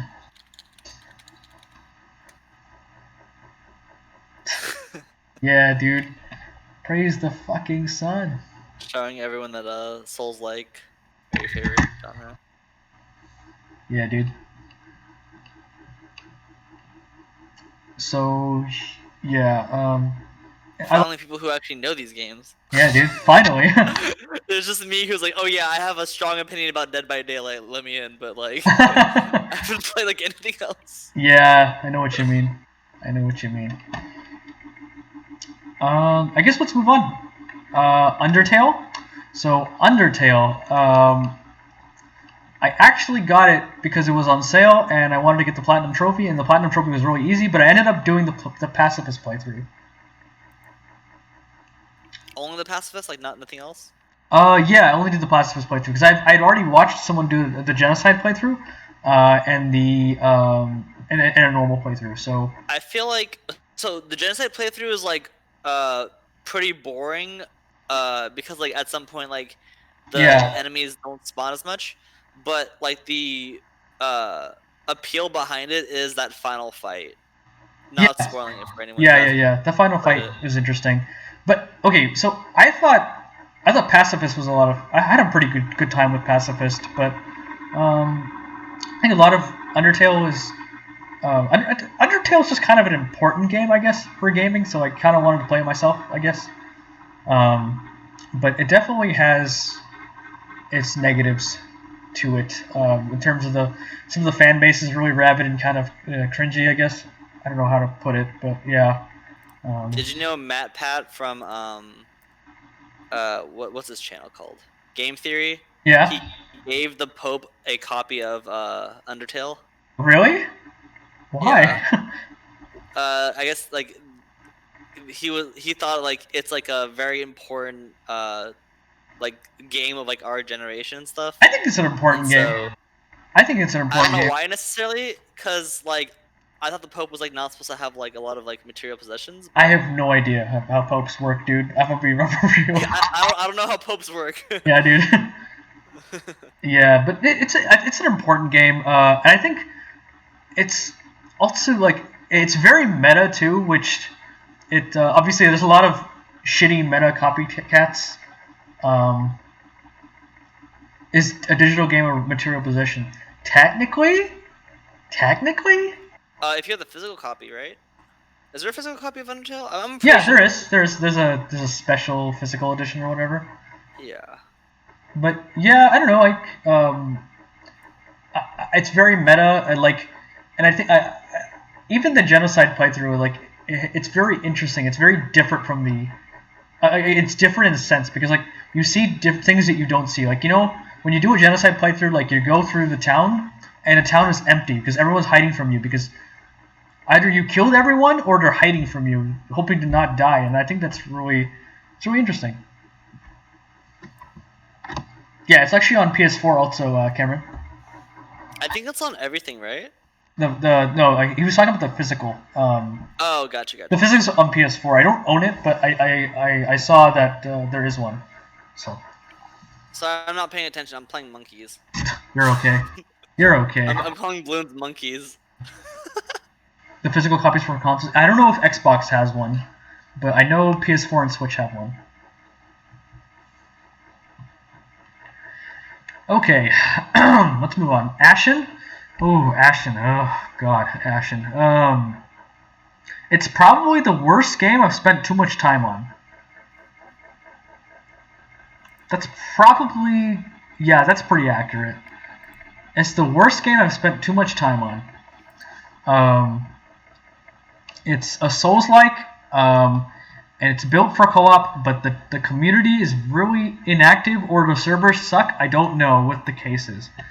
But you have to, I wouldn't say have to, because I beat it by myself, but it's basically, I recommend you play this co-op. But I don't know how at the same time, because the community is so dead, and it's really weird how it works, because you have to, it doesn't tell you when you're connected to someone else. It's like a natural system, quote unquote, where like they can take control of your character at any time, and you won't even know it. And that's how it works. And and there are ways to play with your friends and all that, but the community is so dead. I tried to get people on Reddit to play with me, but nobody responded to the thread because the community is so dead. So I ended up getting the platinum by myself, and there's a hard mode. It's called the Children of Cisno mode, and you have basically 1/3 stamina and health, and it's the same game otherwise, but you have 1/3 stamina health, and it's awful. It's awful by yourself. It's absolutely terrible, and you discover these cheese tactics that you're like, why am I doing this? And I don't do this by yourself. I do recommend anyone get the platinum for this game. So this is probably like a mid C.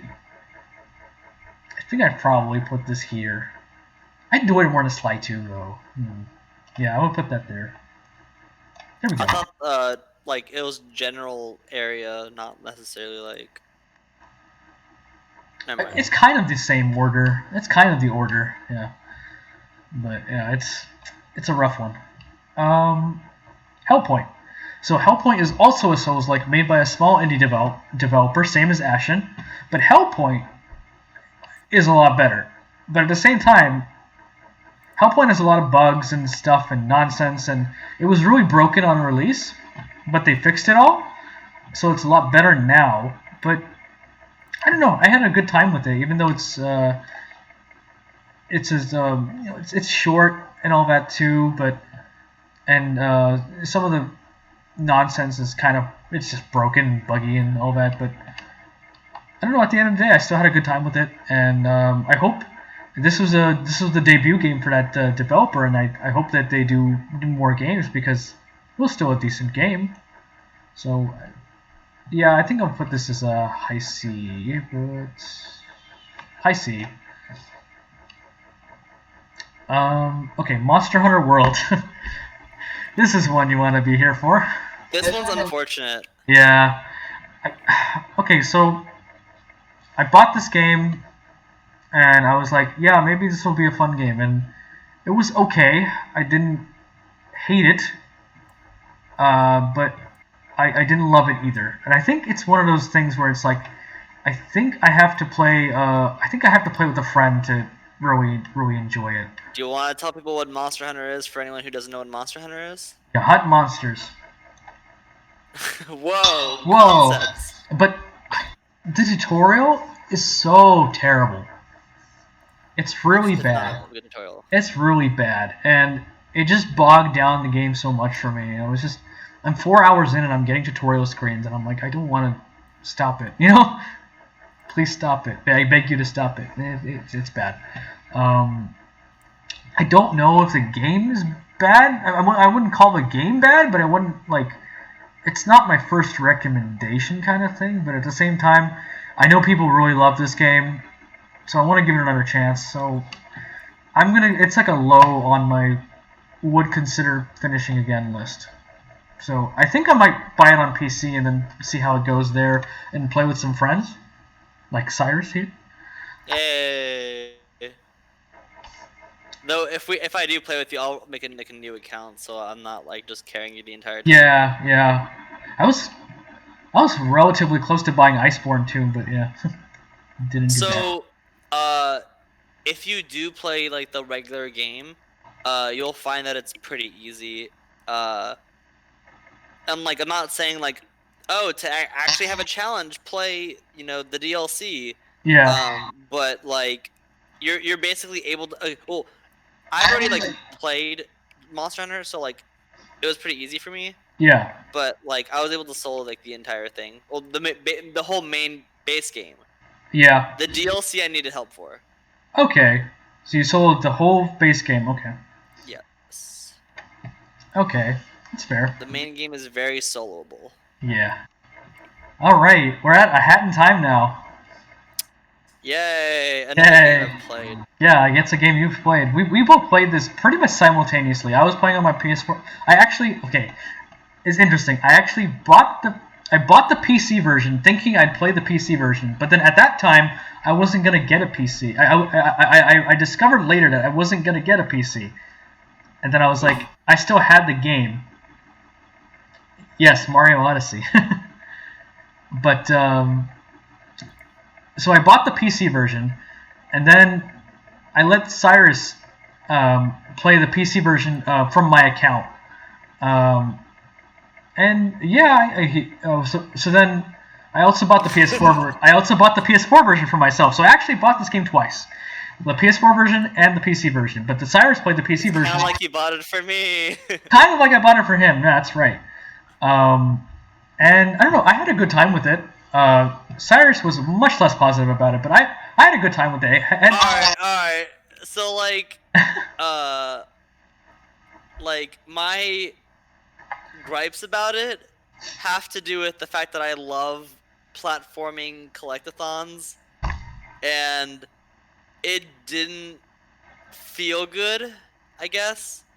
I tried it both with mouse, keyboard, and with controller, and like some of the leaps felt really good and stuff. It kind of felt like a 3D like Ori and the Blind Forest. Okay. But like my game was kind of glitched. Like I clipped through things, and apparently like no one else had this issue, just me. I'm like, great. I didn't think you could clip through things. I didn't clip through anything. I clipped through things. It was great. Yeah. The game was It pretty was a fun time. pretty good for me, like stability wise. And then like the characters tried really hard to be likable. Like, Yeah. you know how like Undertale has a bunch of like, oh, I'm an interesting character because blah blah blah. That was this game, and like I don't know. Undertale, I don't know. I thought Undertale characters were actually good though. Yeah, no, that's what I'm saying. Like I felt like the Undertale characters were like like charming, whereas this one's kind of like how do I spoil it? Like not spoil it.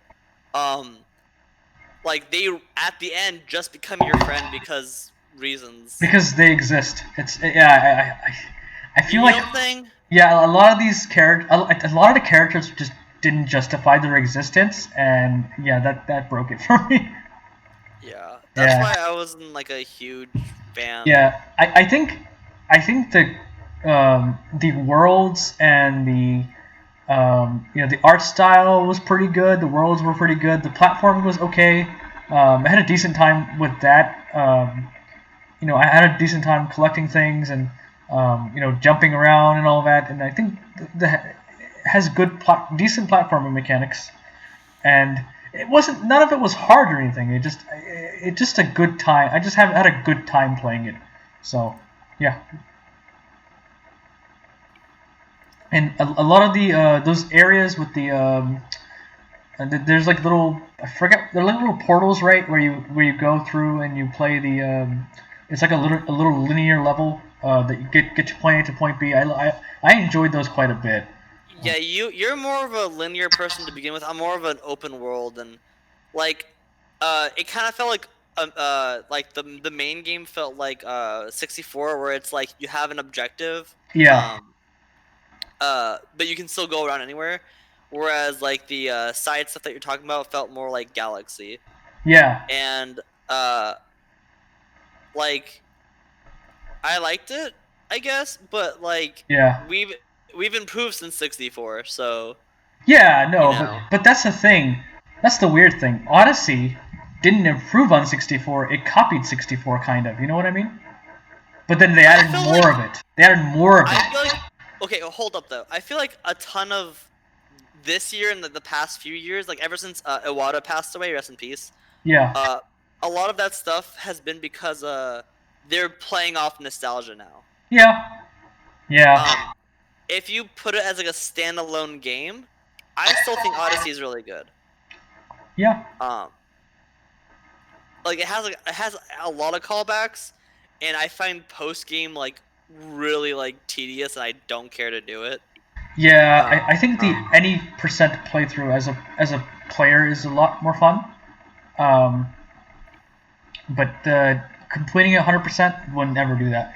The platforming was worse on Odyssey, but the levels were bigger and more amazing. See, the Odyssey had this weird problem where, yeah, dude, it was boring. Yeah, you feel the same way as us.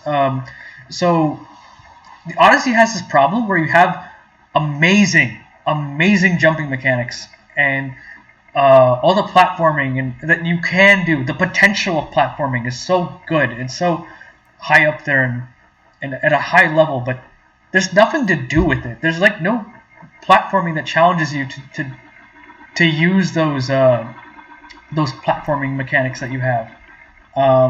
There was one level. It had like a scooter, right? It has like a scooter, and you have to go through that level really quickly with the scooter. But then they later in a different, I think a different moon in that same level, they take away the scooter, and then you have to do it on foot, and that's where it really challenged you, and was like you have to use your platforming mechanics to get through this area really quickly, and that's where it really shined for me. But that was one moment, and like a 30-hour experience potentially, right? Because of how much time I spent like doing the post-game content and all that garbage. But that one moment, and also maybe a few more other moments with platforming. There was some decent platforming little areas, with portals that you go through. I liked those, but that was like the one instance, and I don't know. I just wasn't enthralled beyond that because a lot of it was really repetitive. It was like, oh yeah, just bench friends, sit next to fucking this guy with the hat, and then he'll give you a moon. I don't know. Mario 64 had a lot of skips. Odyssey didn't feel like it did outside of speedrunning community breaking things. Yeah, that's pretty much what it was for me. Do you have anything to weigh in on that, Cyrus? So 64 skips. What like the major one is backwards long jump, which is a glitch, and like I can't think of a lot of other glitches besides like on one part of the map if you like jump through a corner. I think it's Hazy Maze Cave. If you like jump through a corner, you like go back all the way down to the bottom. Whereas like Odyssey, there's these like weird tricks you can do with the hat, like stall in the air, and there's tech to roll faster. You can clip through walls, and so like I feel that it's what was exactly your phrasing? Yeah, he said he's not talking about that. I'm talking about the free form flow of the levels. Is what he said. Oh, yeah. I guess Odyssey is more of a. Odyssey is like somewhat more linear. Like there's a lot to explore, but like to go there, you have to like go down a specific path rather than like Odyssey. I don't know. I guess like in 64, like they had like doors and stuff to like lead. It depends on the level. I'm gonna say it's level to level basis. He said Odyssey felt more structured with quotation marks. Yeah, I see. Yeah. But like, I think that's debatable. I think it depends on the level. Maybe I don't know. Odyssey felt like a little sterile in a way because like it's just stuff, and then that you can climb on or whatever, whatnot, what have you. You know, I don't know. Just felt sterile to me.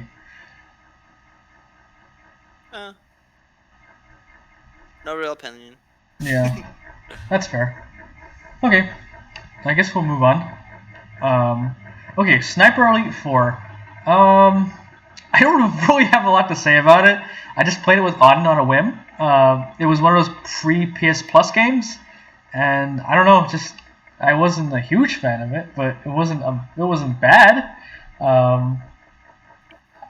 It's like I guess it's high on this list of games I would not finish because it's not like I didn't hate it.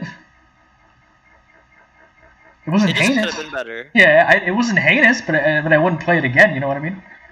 Yeah, I did play a lot of games this year.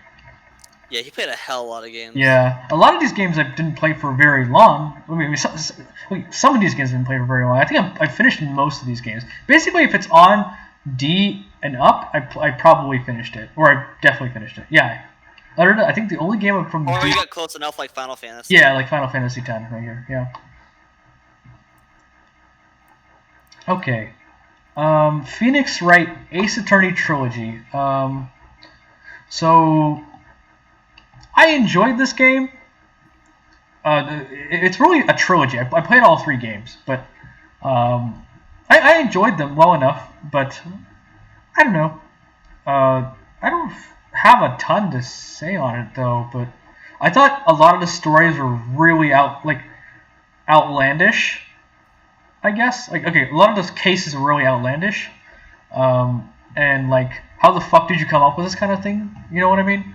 Um, and then I think the last case of the third one, it started going supernatural to solve cases, and I was like not a fan of that. But some of the early ones were just kind of. I liked some of the out there thinking, but I think it's high C for me. Lower than Hellpoint, I think. I enjoyed Hellpoint more. Yeah, that's probably where I put it. Maybe you should have got like Auden to help you with some of these, because like it sounds like he's played several of these with you. Auden? Yeah. Not all, not several. I wouldn't say several. You played just some of them. Okay. Let's see. Yeah, I did play a lot of. Like, I think I already mentioned this. But I played a lot of games this year. I just had a lot of. Games is what a lot of what I do with my free time, for better or worse. I feel like a lot of your diversity comes from you want to platinum games, like at least like at the beginning of the year that was the case. Yeah. And at some point you're like, you know what? After Gris, specifically Gris, Yeah. I'm not gonna play a game just to platinum it. Yeah. Here's Greece. Yeah. Let's go. Let's cover Greece next. Actually, why not? All right, go for it. Okay, so Greece. I actually played the Is Switch. it Greece or Gris? Like, how do you pronounce that? I think it's Greece because it's like Spanish for gray. Oh, okay. Yeah. That makes sense. Yeah. So Greece is this one of those indie games where it's like, take me seriously. I have this great art style kind of game, and I don't know, just I'm gonna use that. I personally liked it. I just don't feel like it was game of the year. Yeah. Okay. So one last indie game of the year last year, and it didn't deserve that. And I don't know, it's just it has a story, has its message to tell or whatever it is. It's like, it's one of those good art style kind of games, and there's just not much to it beyond that. It's like it has its art style, it shows its art style. It's like, I don't know, it's like a book. It's a puzzle book. It's a picture book. You look at it once, a couple times, you think about how it makes you feel, and then you're kind of done. I think it has the GIMP factor. Yeah. In what sense? The GIMP factor is basically like it's geared towards people who like are gimped in some way. So in this case, it's like depression or like loss of someone. Like, yeah. You go through all 5 stages of grief, and like it's supposed to like, yes. I guess, help them out, right? Yeah. But like it kind of hit me, but I guess it would have hit me more if I actually like, connected. Yeah. Right. It's like one of those, like, I don't know. It's like, it feels like one of those auteur kind of games where it's like, it's all about the art style and all that, but it's not really a game, like, I don't know, it doesn't, like yeah, you interact with it, but at the same time, it's like, it's a puzzle game technically. Yeah, it's like the medium doesn't really help it, I guess, in my opinion. Now, it might be controversial for me to say. That might be the hottest take I have all day. But the medium of being a video game doesn't help it. Yeah, I mean, like, you can technically say, like, okay, so if this is like iffy on being a game, what do you feel? How do you feel about virtual novels? Visual novels? Visual novels. So, I keep thinking virtual networks. Yes, like that. That's the word I was looking for. Thank you, Cameron. The art experience game, like Abzu, and I think there's another one. What was it called? Edith Finch. But Edith Finch was actually a good game. But at the same time, Edith Finch had the same problem where I don't think the medium really pushed it forward, in my opinion. But yeah, sorry, what were you saying? Me? Yeah. Nothing important. I'm just ranting. Okay. Yeah. Art experience game is the exact word I was looking for. Yeah. It's just you experience it and you're done. But what I was going to say was, if you want a game with these kinds of themes but a better game, play Celeste. Yes, I agree. Yeah. Celeste was challenging. Like it was made for, I guess, adults. Yeah, and it's hard, but it's not hard where like it will frustrate you because you just respawn right there at the in the room that you died in or whatever.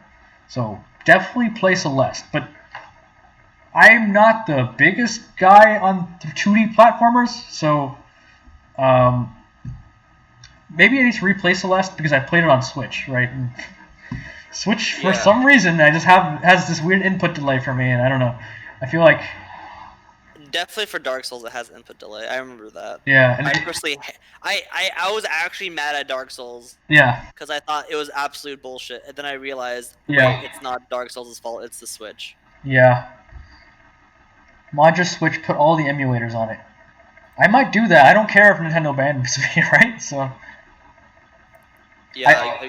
I literally don't care. Banning it like online, just figure out how to hack it. Yeah, it's like I don't care. Like if Nintendo bans me, I don't play their online anyway.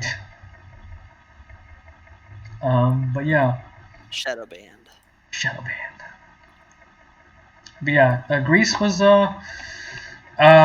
basically a lot of I want to end Greece on this. Basically, this was the game where I was like, yeah, I'm not gonna platinum games just to platinum games because this is the last game I really truly did that on because man, it was a rough one.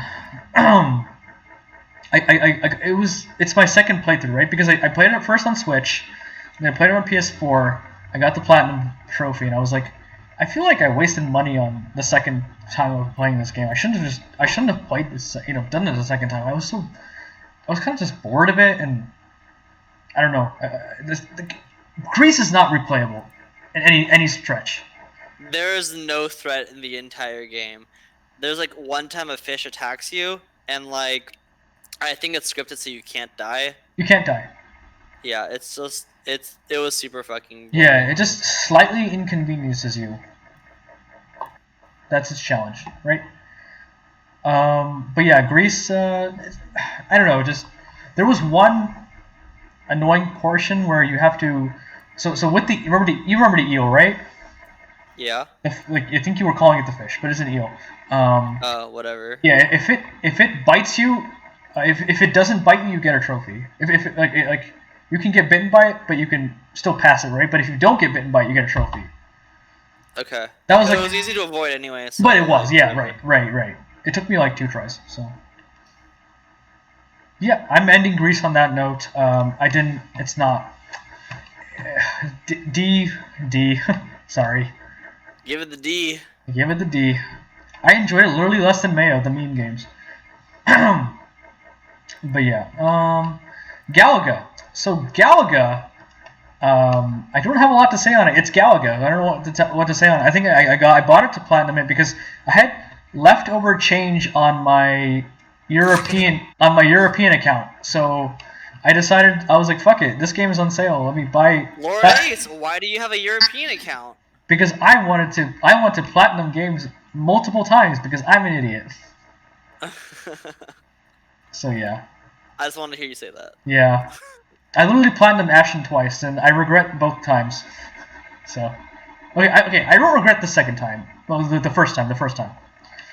Because then I was like, yeah, I felt so good doing it because I was like, yeah, I overcame bullshit, even though I had to use bullshit to overcome bullshit. But I shouldn't have done it the second time, honestly.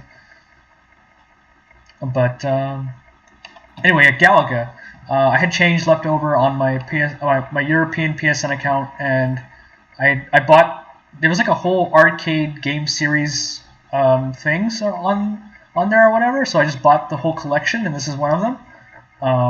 But yeah, I heard there were easy platinums, but I don't know. It wasn't like it was also a weird time kind of game for me. It was like I just wasn't in the mood to platinum this game, but I thought it was, I guess. So I don't know. I would probably go back and maybe do it, but it's not. I'm not strong about it. I'll put it here. But like, it's an arcade game, right? Like, you don't really finish an arcade game, right? So I'm gonna just rank it. It's fine. Um, maybe like here. It's probably where I put it. Or C minus, maybe. Yeah. Okay. I'll give it a C minus. Okay. Remnant from the Ashes. So, I have a decent amount to say about Remnant from the Ashes. So the problem with Remnant from the Ashes is it's a Souls-like that. So it's Dark Souls with guns. I'm just gonna put that right out there. Dark Souls with guns.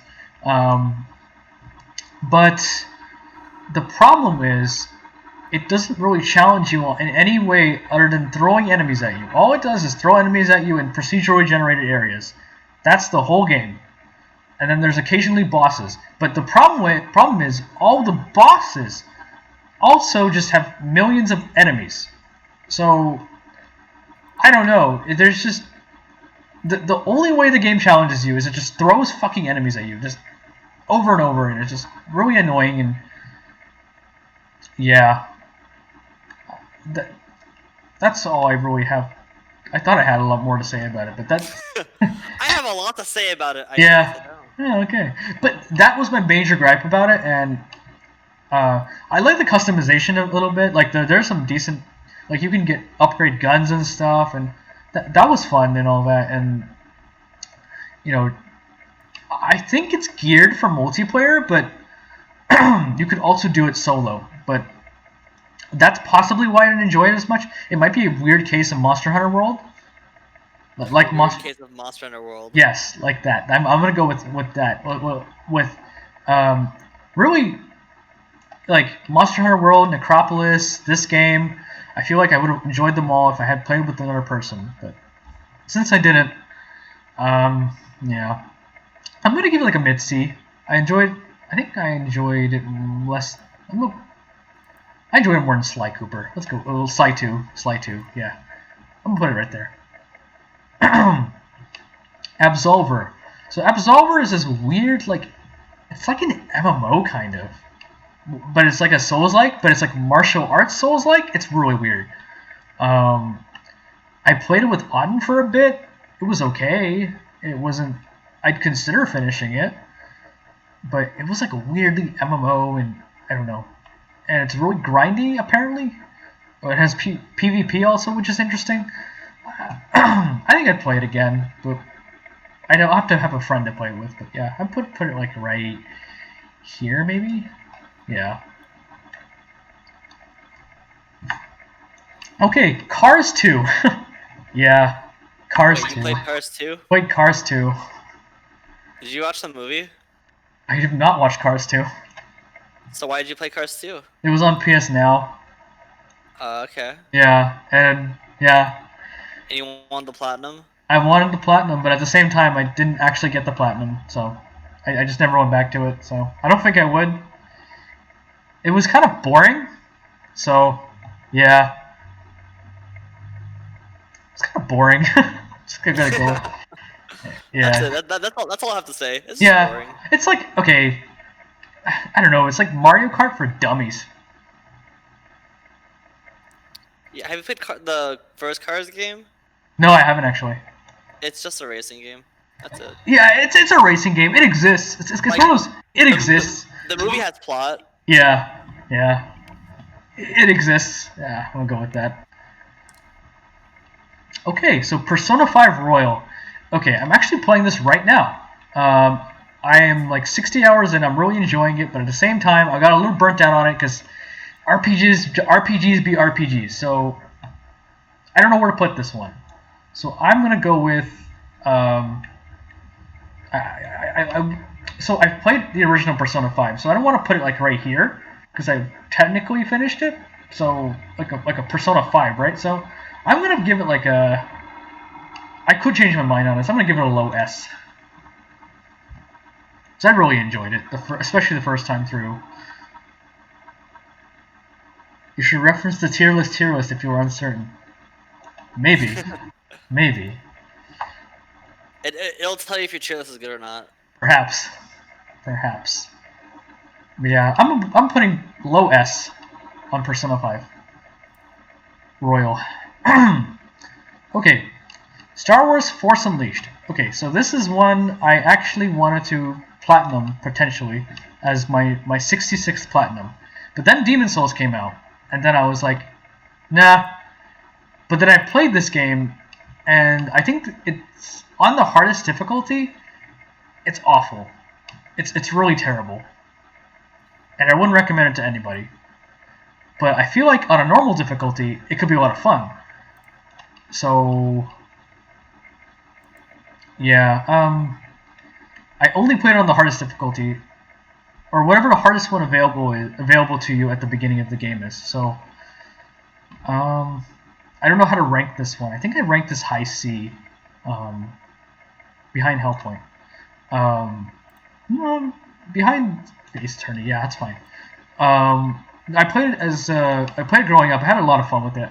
I even played the Wii version. The Wii version is interesting because you actually use the Wii remote as a lightsaber. I think it's interesting. That's cute. Yeah, it is. I think they had that for like Lego Star Wars too or something. Do what? I think they had that for like Lego Star Wars. Did they really? Yeah. I think so. And they were version exclusives were really weird back in this era. So the Wii, PS3, and Xbox 360 version were different in different ways. They weren't just the same game with different controls. They were actually different. Like they had different content. I thought this is one of those games that just had that. They don't really do that anymore. I think this is one of those interesting cases where they did do that. So like straight up like different levels in the Wii version.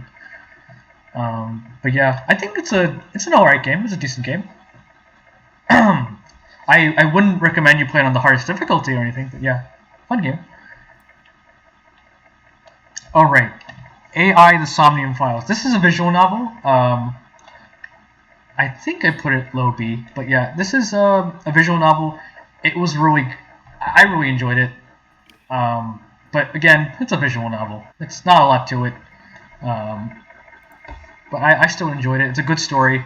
If you're in the mood for a decent story, although it is anime as fuck and kind of crazy and has stuff to do with like cognition and minds and stuff, yeah, give it a go. But yeah, Control. So Control was an interesting one. Control was one of those games I was really interested in playing, but I didn't really want to pay for it. So I got PlayStation Now just to play Control. And because I thought, yeah, maybe I get some value out of it. I value out of PlayStation Now if I had. Then Control was the same amount of money as PlayStation Now, so I was like, yeah, let me just get PlayStation Now, and so I can play Control. And Control is okay. It's very okay. I think it's very okay. It's very okay. Seriously. I think a lot of it is really impressive because of the particle effects, but the gameplay gets kind of repetitive, and some of the bosses are really annoying. Really frustrating. But I think it has a decent concept. I think it should have been like half as long as it was. It would have been a lot better if it was, yeah, half as long as it was.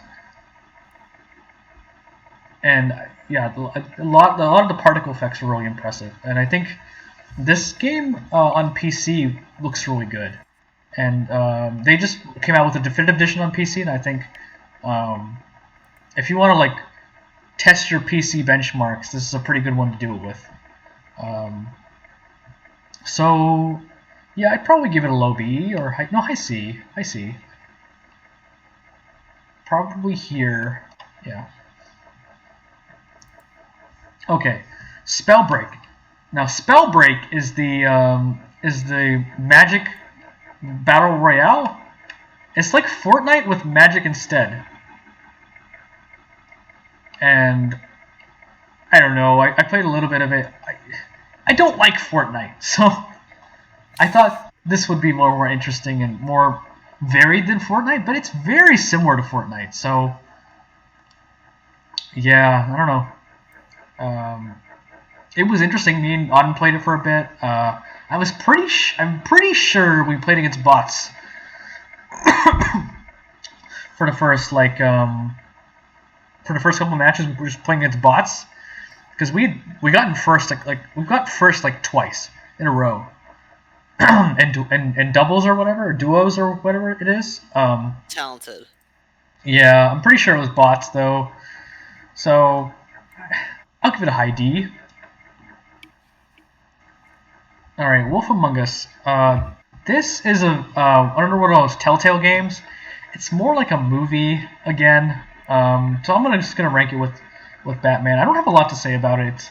It's a solid story, but it references all of those like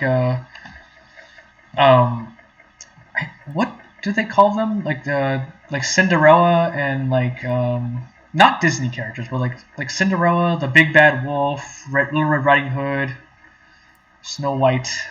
Yeah, Grim Tales. There you go. You got it. A lot of those kind of characters, and it was really it was interesting because it was about murder. Like I think there was a murder or whatever, and you have to like solve. But you don't really solve the murder. Like it just kind of gets solved for you. So it's kind of like a movie, but I don't know. I had a decent time with it. Okay, so Death Stranding. Yeah, Death Stranding. It's walking the game. It's just a walking simulator. It has some interesting mechanics, but I don't know. It's very intrusive. It's just like whenever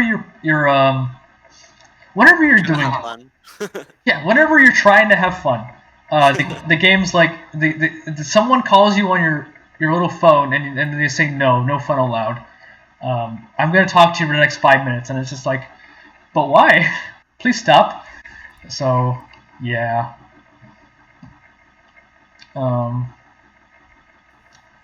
I think if I'm in the right frame of mind, I can play this game, but it's not high on my list to going back and finishing. I played like maybe 7 hours of it. I just want to watch a movie of the game story and not play it. I would honestly not fault you for that. I wouldn't fault you for that. It has some interesting mechanics, like I said, though. But yeah, I mean, it's so intrusive. You have to realize how intrusive it is. It's just like, you're trying to go out. You're trying to deliver your packages. Yes, the falling over mechanic. You're trying to deliver your packages, and then the game's like, no, here's a fucking phone call, and it's like, and the phone makes a really obnoxious noise, and it's just like, whenever it makes that noise, you're like, oh, here we are again. I'm gonna be here for another 2 hours, fucking listening to this guy talk, and it's, man, I don't know. And the backstory is interesting though, like. It seems like there's something to it. The world building is interesting, but it's very convoluted, as Kojima likes it, right? Good old Hideo Kojima. So, yeah. Super Stardust Ultra. So this is like, let me do Resogun first. So Resogun is like one of those, I want to say twin stick shooters. But Resogun is like side to side kind of twin stick shooter. It's pretty hard too, and I don't know. This is one of those games I just kind of played like in between other games. So I'm just like, or like I'm taking a break from a game, I'll just play this game, and it's just like, you gradually get a little better at it, and I don't know. It's very arcadey also, and getting this platinum was really satisfying, and I don't know, just. I really enjoyed getting this platinum, and I felt like it's because I got a lot better at the game and that this was able to happen. So, yeah, it's just a twin stick shooter, and I had a lot of fun with it. So I'm gonna put this as a low B, mid B. I'll give it a mid B. Probably less than, yeah. That's probably a good place for it, like right there. There's not a lot to it though, but I think the simplicity gives it a lot of its charm. But Super Stardust Ultra, it's like a different perspective. Maybe it just came at the wrong time for me, but I never just really wanted to go back and finish it. But it's not that I wouldn't though, so I think I put it like right here, above Absolver. Yeah. Okay, Modern Warfare 2 Remastered. Yeah, I really like Modern Warfare 2. I really like Modern Warfare 2. I enjoy that story a lot. Is it a nostalgia thing? Do you think like you could separate nostalgia? No, I think it's really I think it's a pretty solid story. And it's one of the best paced Call of Duty games. Did you just play the story or multiplayer or what? Because so the remaster only comes with the single player, right? Which it's kind of stupid that it did that, but yeah, it's definitely one of the best paced ones, and it's not too. As far as veteran campaigns go, it's not. It's pretty. It's one of the easier ones, I would say, but yeah, it's just really solid, and I don't know. Just I don't think it's just nostalgia. I think it's actually a decent game, and it has pretty solid gunplay and all that. So yeah, I enjoyed it a lot. All right, we have the Mega Man X collection next. This is Mega Man. I actually only played Mega Man X from this collection, and I hated it. I have to say, I hated it. I hated it a lot. I think it's one of those things where it's like you had to have grown up with it. So, but I could be wrong. But I also don't like. I'm gonna use this word again. I don't like resonate with 2D ones as much, with 2D games as much as 3D ones. All right. Have fun preparing food. Bye, Cameron. Bye. But yeah, like I said, I don't know. I didn't grow up with it, so I tried to get into it like blind, and it was just like, yeah, let me just go click a level. Yeah, let's try this level, and it's just like, okay, well, I feel like there's a very particular order you have to do them in, but they don't tell you what the order is, right? So I looked up the order, and I did it that way, and I was having an okay time, but it wasn't like hooked or anything. And then I got to a certain couple levels, and I'm like, I feel like this is more frustrating than it's worth, so I decided to stop. They definitely have an order that they. Yeah, I was even following the order. I was at the last area. I think I beaten all the main bosses, and then I got to the last area, and I was like, I don't want to do this. That's what I felt. I just remember thinking that like, I don't want to do this, so I don't think I'd go back and finish it. Like, the Mega Man games I grew up with were Star Force and Battle Network, and maybe it's because I want these games to be like those games, but I don't know. That's probably stupid. Because those games are so different. Those are like more RPG-ish, and those games were so much more different. So I don't know. I enjoyed it more than Sherlock Holmes. the prime standard of what a game should or shouldn't be. Yeah. Okay, Dragon's Dogma. I actually played Dragon's Dogma on stream, and I got bored. This is a common trend you might notice. I don't know. It didn't really stand out to me. It felt very generic, and nothing really stood out to me. And like I remember the tutorial was fucking insane. It was just like a fucking manticore or whatever, and it was crazy shit was happening constantly. And then it just really toned down and got really, I guess, boring. But I kind of want to give it another chance. I think I could have just been playing it at the wrong time because I'm a weird person. So I think, I mean, I'd rather play Monster. I'm gonna put it here above Death Stranding. Ellie's currently like staring at me like, why aren't we going for a walk? Yeah. Are you gonna take her or what? I'll wait for you to. How many games do you have? Can you scroll down a little bit? Yeah. So like, but not counting these Ericas. Scroll down a little bit. That's it. Okay, there we go. Sorry, it was delayed. Oh yeah. That's still a lot. Yeah. I think we'll be okay for like another like 30 minutes, but after that, I'm gonna like go ahead and walk her. I think 30 minutes is enough for me to finish this. All right, because it looks like a bunch of those games are like trash. So go.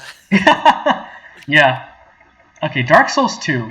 So Dark Souls 2, if you didn't know, is the malaligned is the one people don't like. Is the quote unquote bad one. But I like it a lot. So fuck off. Fuck off. Yeah. No, it's more like people don't like it because it's very different than the other Dark Souls. It's very much. So it was made by the B team, so of From Software. So not the main team, because the main team was working on Bloodborne. So it was made by the B team, and it's very focused on surviving encounters. You're given tons of healing items, tons of them, but they heal you very slowly. So you have to be at a safe place to really use the healing items, but they give you a lot of healing items. So if you get overwhelmed and they surround you, you're just going to get fucking murdered because your healing items aren't going to help you because they're all going to attack you all at once and you're not going to have an opportunity to heal. So really it's focused on, its focus is like group encounters. And that bothers a lot of people because these games are at their best in one-on-one encounters. Or the mechanics are more built for one-on-one encounters. So you really have to I hate the word cheese for this because it's kind of what you have to do, but at the same time, you're a little bit cheesing the AI when you kind of have to single out the enemies and kind of kill them that way. But yeah, it's really focused on kind of how you respond to group encounters and all of that. And I think you have to distance yourself and be like, yeah, this is its own dark. It's a very different Dark Souls. You have to really distance yourself from that, and once you realize that, I think you'll have a better time with it. But I really enjoy Dark Souls 2. Yes, there's a lot of dudes in armor, and that is a big problem that people like to mention. But I don't know. I enjoy the dudes in armor fucking boss battles too. So yeah. Yeah, Dark Souls. Dark Souls 2.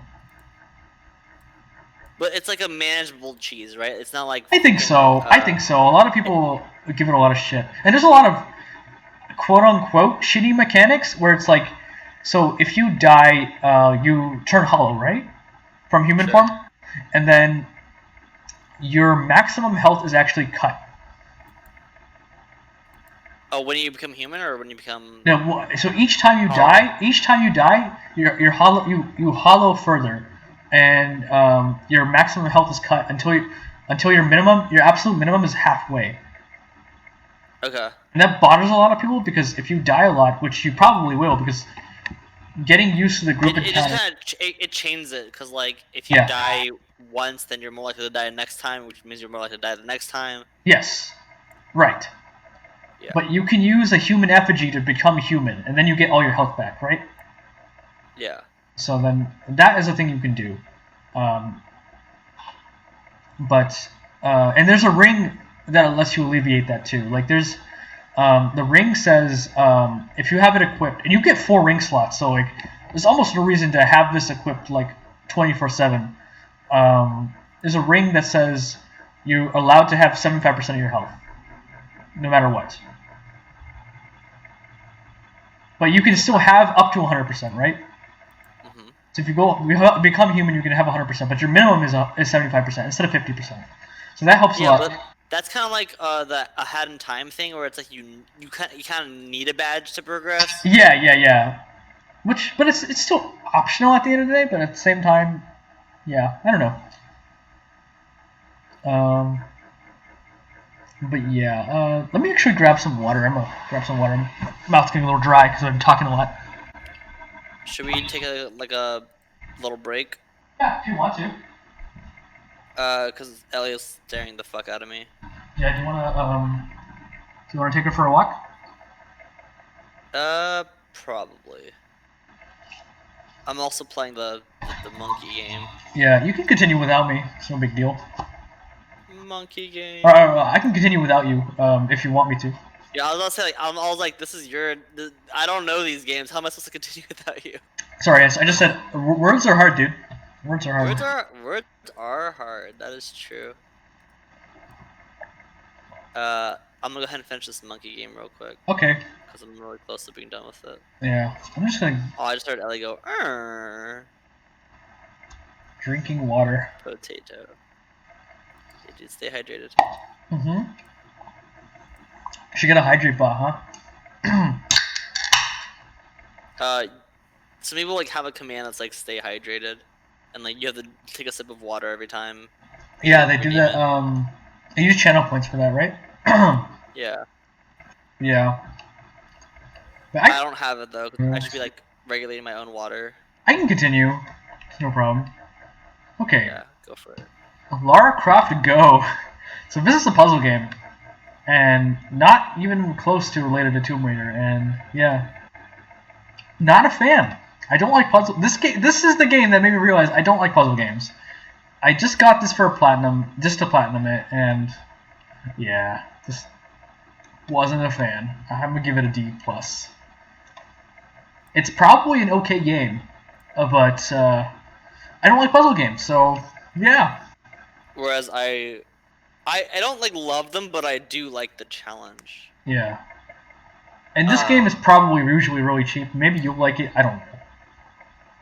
I looked at it. It didn't seem like I'd like it, but I think you might. I don't know. you might. Ugh. Yeah. All right, I'm gonna go ahead and walk my dog. I'll be back later. Okay. Mortal Shell. Skip games you think I might know about. Okay, I will put them at the bottom then. What would you know about? Maybe this one, this one. Sonic, Fall Guys, Prince of Persia, Rocket League, any Call of Duty you see. I want to know what the fuck Duck Souls is. And Okay. then Larry, Leadership Larry. Okay. I'm looking at it. I think. Oh, and then like leave Yu-Gi-Oh for me as well. I'll freaking. Yeah. Okay. From Larry onward is where I'll wait for you, I guess. Okay, cool. It shouldn't be that long. It should be like at most 20 minutes, which I think you'll be fine. Okay.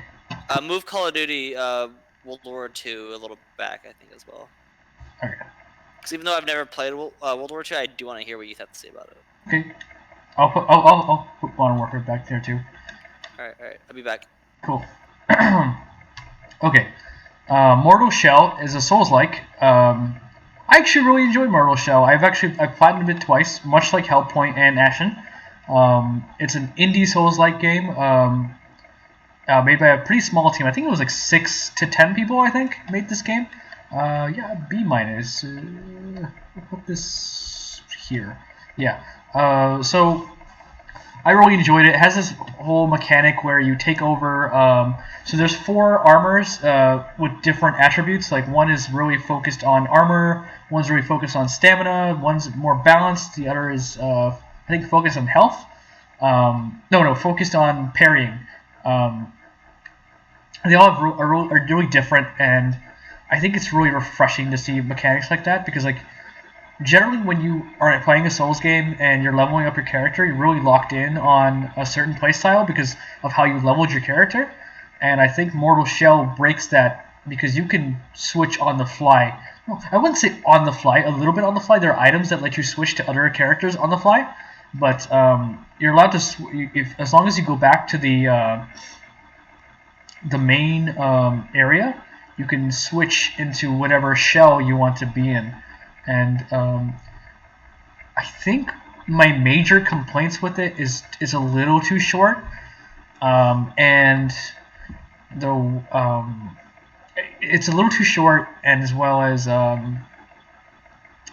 don't know, it's a little clunky. The enemies are a little sameish. There are a lot of dudes and like, yeah, the Dark Souls 2 criticism of dudes in armor kind of is really like, I know I sound a little bit hypocritical by like mentioning that, yeah, Dark Souls 2 I found that to be not a problem, but I found it a little bit more of a problem here because I don't know. I think aesthetically there's a lot of just dudes, at least whereas here like there's still lots of dudes, but at the same time a lot of the creatures and things you encounter in Dark Souls 2 are different.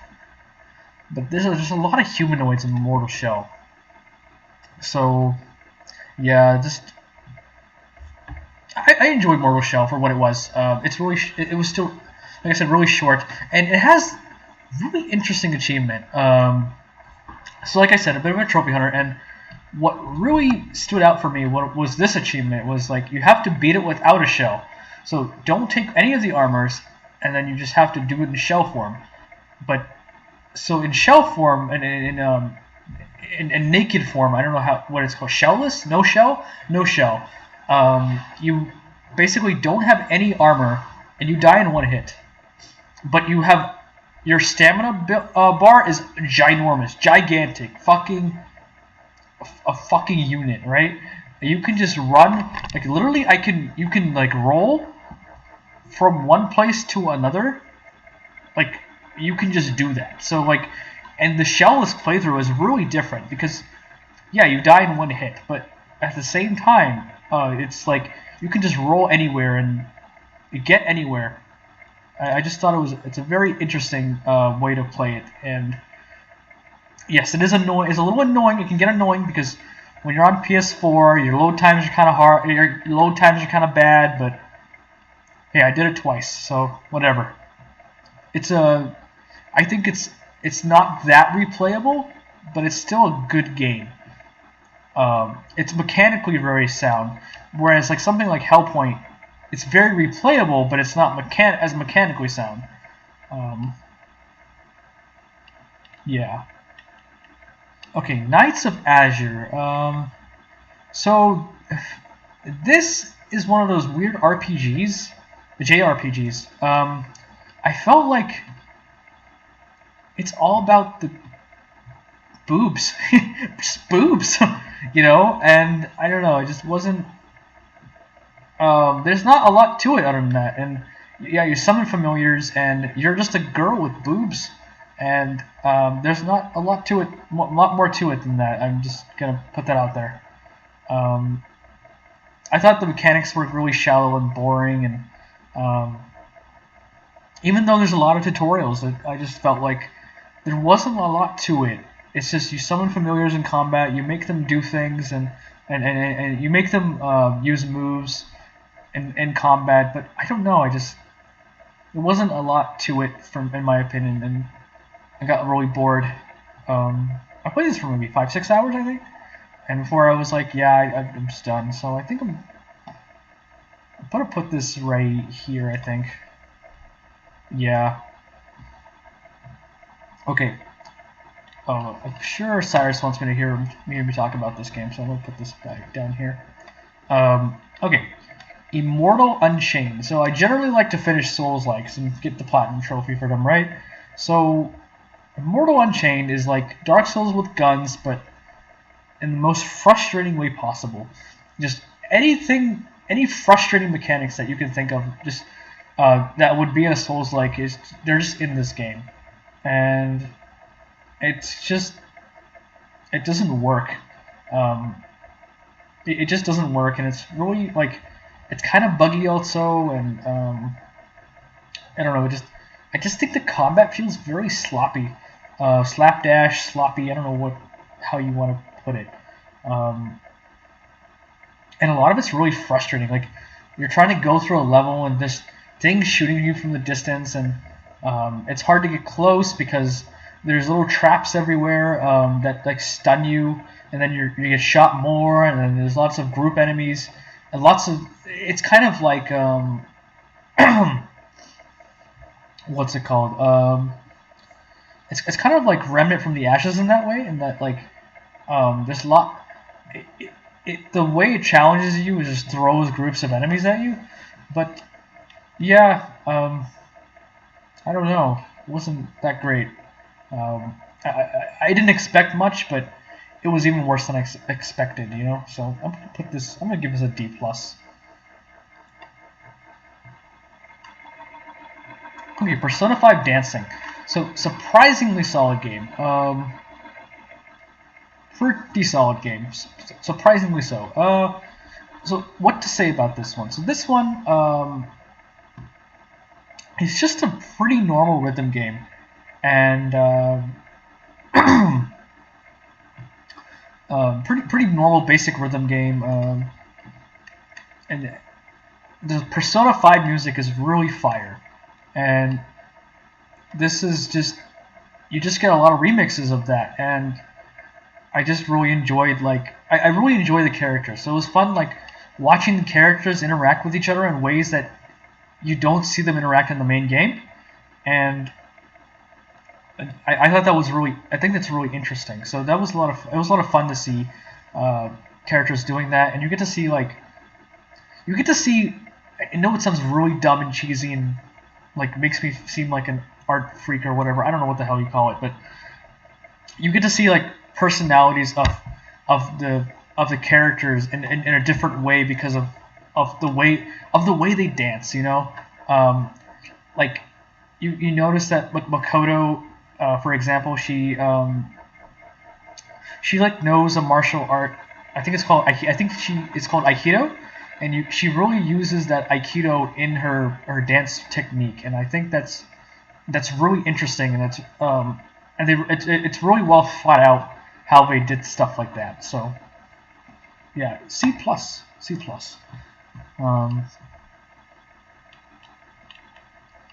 All right, so Gravity Rush 2. Gravity Rush 2. It's like a little open world game, but I think what really sets it apart was that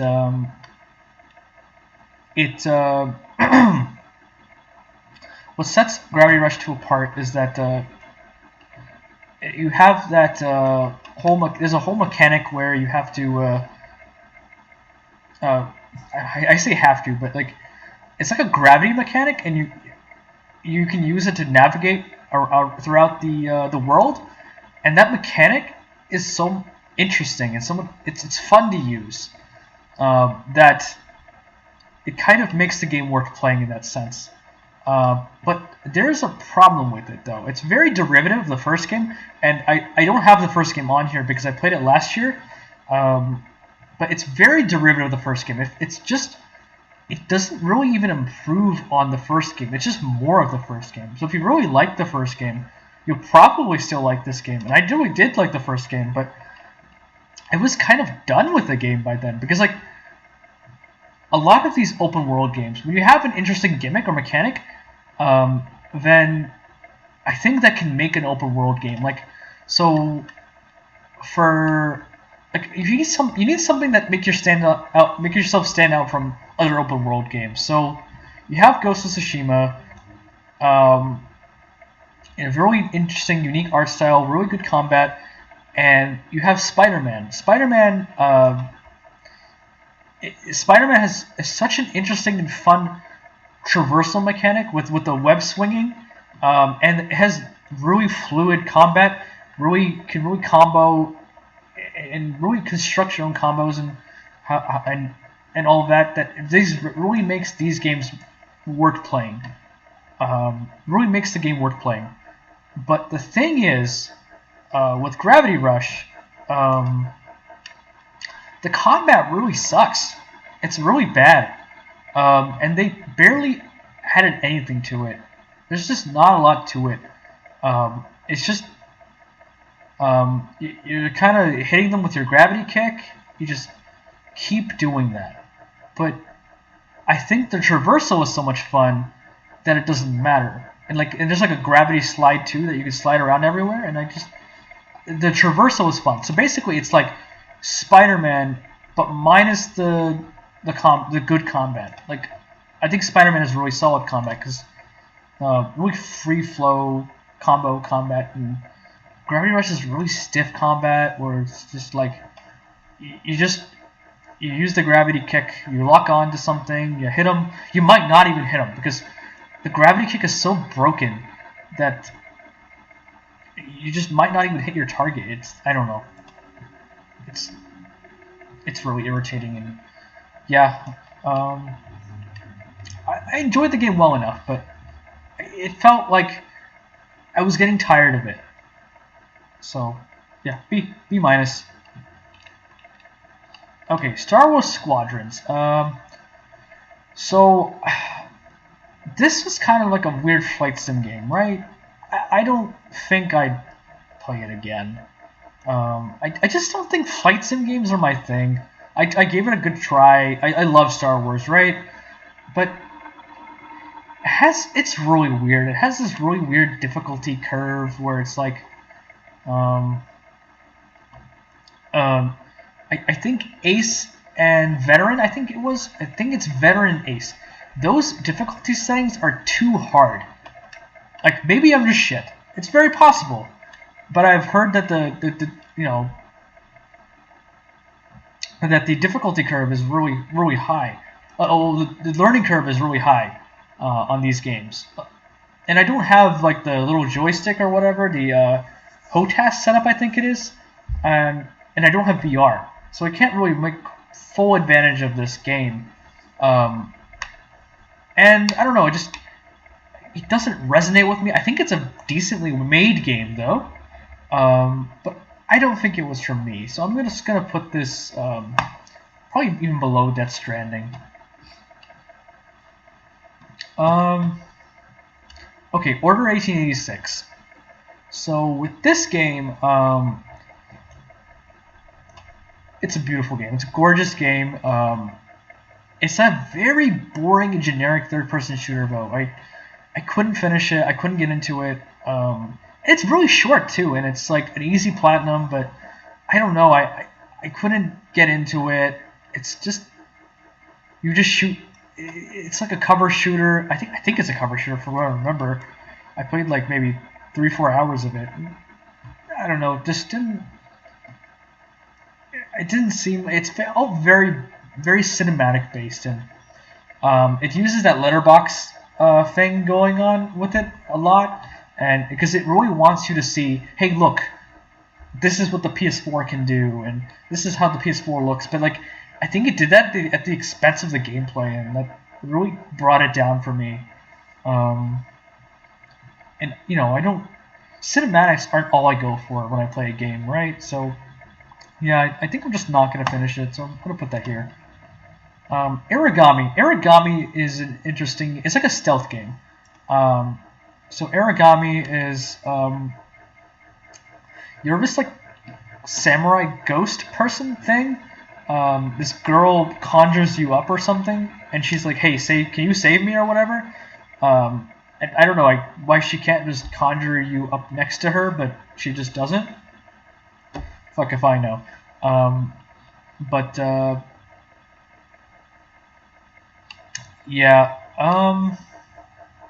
it's very stealth based. You have to like really have particular pathing, and I think a lot of it for me was trial and error, and I just got really frustrating, and it wasn't about it, I guess. So I think it's a decently well made game, but I don't think I would. I don't know. It wasn't for me. Maybe I find that a lot for a lot of these games, so I think I would put that like. Oh, wouldn't consider finishing. Hold on, goes here. This goes here. Yeah, and then this would probably go there. Yeah. Okay. Okay, so Dead Cells. Now Dead Cells is like an indie roguelike. It's an indie roguelike game. It's pretty difficult, and you make like incremental progress every time you you can get power-ups that last forever in a roguelike. I don't really play roguelikes. So this was really my first one, and it was pretty difficult. I think the genre in general is supposed to be difficult, but yeah. it's a. I don't know. I think I maybe consider finishing it. It's probably the top of this list, honestly. Um, but like it's a good game, I would say. But I don't know. I remember like what really broke me was I was playing it and I had um I had gotten a really good build going and it was really good. It was just I was really destroying things. I was really tearing through the world, and this was several hours in, like maybe 6 or 7 hours in. I was like, yeah, I'm really. This is the one. This is the run. And then I got to the final boss, and then it wasn't even close. It got fucking destroyed. And then I was like, I don't want to like. I don't want to luck myself into another. I don't want to like wait till I luck myself into another good build or a good situation where I could do that again. So I just kind of quit it. And I played it for a couple times after that even, but I never really got the same progress. And I was like, yeah, I just lucked into a good situation, but it didn't work out. So yeah, what to do? Okay, so Hyper Light Drifter. Hyper Light Drifter is a really so people call it a Souls-like. It's like it's more closer to Zelda than it is a Souls-like, I would say. It's like a top-down Zelda, and I really do think that top-down Dark Souls can really work. And this is kind of like a proof of concept of that. I'm not saying that the developers intended that or anything, but like I think the 2D combat but top-down is like an untapped market of I say market, but like untapped potential of video games that people just don't really do anymore. Then this kind of this game really like pushes that, I think, and I think in a really good direction. I just thought the combat was really solid. The going through and in collecting things and exploring was a lot of fun, a lot of really interesting. And my main gripe with it, I don't like a lot of the drifting mechanic was really difficult to execute. Maybe I'm just bad, but it's really difficult to execute it, and that really broke me. I think that really like broke me from the top absolute potential of this kind of game. So I think it's probably a low A for me. I think low A, high B, maybe no. I think it's below Spider-Man for me. But yeah, that was really what this could have been here. Honestly, I'm gonna be completely honest. This could have been here, but if the drifting mechanic was more my thing, then I think it could have been here. But it really should be here. Okay, so the Surge 2. I made it. Oh, what's up? You spooked me. I'm back. Sorry. It's all good. I made it before Larry. Yay! Ellie just had like go in circles and Yeah. a dog's life. A dog's life. I see. I think you missed me talking about Star Wars Squadrons. I have no idea what the hell that game's even about, so don't worry. Okay, so it's like Star Wars, but it's only space battles. So it's Battlefront 2, but Only like, space battles, the yeah. mediocre part. Gotcha. Damn. I mean, like it was like the space battles weren't like the worst, but like it was very much you fly in circles to shoot one specific part of the ship. You go in the ship to destroy parts, or you're screen cheating and you're looking at where your friend is and you shoot them in the air. Yeah. So it has like it's like a sim kind of game, right? But flying in space, right? Okay. And you're only in a cockpit, and it's very VR, and you can use a VR headset for it and all that nonsense. But I don't have any of that, so I don't know. It didn't really click for me either. So Tabletop Simulator is kind of like one of those games where it's like you can play without VR, but it'd be a lot better with VR. Yeah. So I get it. Yeah. But yeah, Surge 2. Surge 2 is a Souls-like. I enjoyed Surge 2 pretty well. It'd probably be here. No, I like it more than that. More than that. Probably here. Yeah. Okay. So Surge 2. It's like a Souls-like. It basically improves from Surge on every way except for the atmosphere and the tone and the and in the isolation feeling.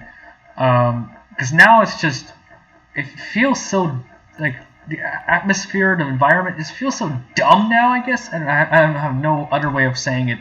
But you have like these robot parts attached to you, and you're just in weird areas, but and it doesn't feel like it makes sense contextually. I guess, like you walk What into. you're saying does not make sense. So okay, so you have like dishwasher parts like nailed to your chest, and you walk into into a club, and it just it's so weird. All right. Yeah, yeah. I thought the atmosphere Cool. just didn't work out. Yeah, but it's a Souls-like. It's a pretty decent has pretty decent combat. The parry mechanic takes a lot of getting used to, but I think it's a solid mechanic. You don't even need to use it, but I think it makes a lot of fights easier. Um, but yeah, not a lot to say about it, but it is a solid combat. Um, but yeah, that's all there is to it. Oh, and the limb mechanic. Yeah, so there's mechanics where you can cut people's limbs off. You know how um, when you kill an enemy, there's like random drops in Dark Souls. Sure. So you can cut off a guy's limbs, and then you can get his like let's say you cut off this guy's arm, right? You can get his arm piece. Like you are guaranteed. It's a guaranteed drop because you cut off his arm. So yeah, Monster Hunter is something like that kind of. Yeah, yeah, it's really You cool. can cut off the tail and then get like tail parts. If Yeah, you, and you can break like the head, you get horns. right, and you can like particularly target these parts of people's bodies, and you can cut them off. And I think it's a really good mechanic and it came from the original Surge, but it's better in Surge 2. But yeah, I think it's a really cool mechanic. And that's I think like I was saying earlier, you weren't here, but I think a lot of these Souls-like games, need to have like their own identity with the mechanic. And I think the Surge 2 really does that because of that mechanic. And then this one, has boss rush souls. This one is you can absorb 4 different people, and it's 4 different playstyles you can choose between, and then switch between them at will. And then this one doesn't admittedly have a lot going for it, but this one, it has a lot of build variety, just like all the other Souls games. But I don't know.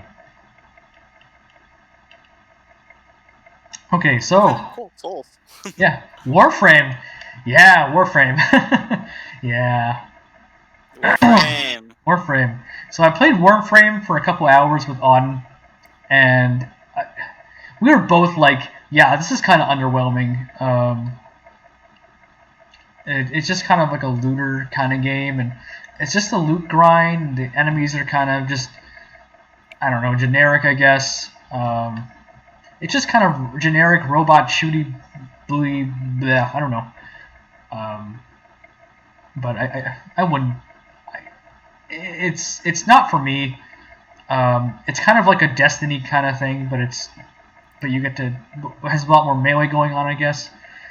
But yeah, I probably enjoyed it more than these games. Yeah, probably put it there. Okay, Paladins. It's hard to rank this in a consider finishing it kind of way because it's a multiplayer only game, right? Paladins is it's kind of like Overwatch but free. Yes, Overwatch but free. That's exactly how I put it. Yeah. But I'd say I actually prefer it more than Overwatch. you prefer it to Overwatch, really? Cause it's free, Because and it's so free. the value makes it so much better off the start. No, Yeah. like I think that they both have like their own like unique things. I feel like I can't remember. Are there more heroes to choose from in Paladins? I think so, but you have to unlock them, or you have to buy them. Well, like you have to. Yeah, you actually start off with everything in Overwatch. That's right. Yeah. Yes, yeah. Yeah. But like, uh, what am I trying to say? You get a horsey at the very start, and then that's just convenient. I feel like a lot of things are just convenient, except for like you have to like earn those characters. Even then, like I don't feel like if you play enough, like earning those characters isn't like as big of a Yeah, grind as like it's gonna Dead be by Daylight. yeah, it's gonna be a cinch. Yeah, pretty much. Yeah, I don't know where to put it. It's not. I mean, I have to rank it because it's not something you can finish, right? So, and I haven't played too much of it, but yeah, How much did you play? maybe 4 or 5 hours. Uh, yeah, I'd say that that's enough to like rank it. Yeah, I think I'd put it like right here. It's probably I think it's C territory. I think give it C. Actually, this doesn't seem right. There we go.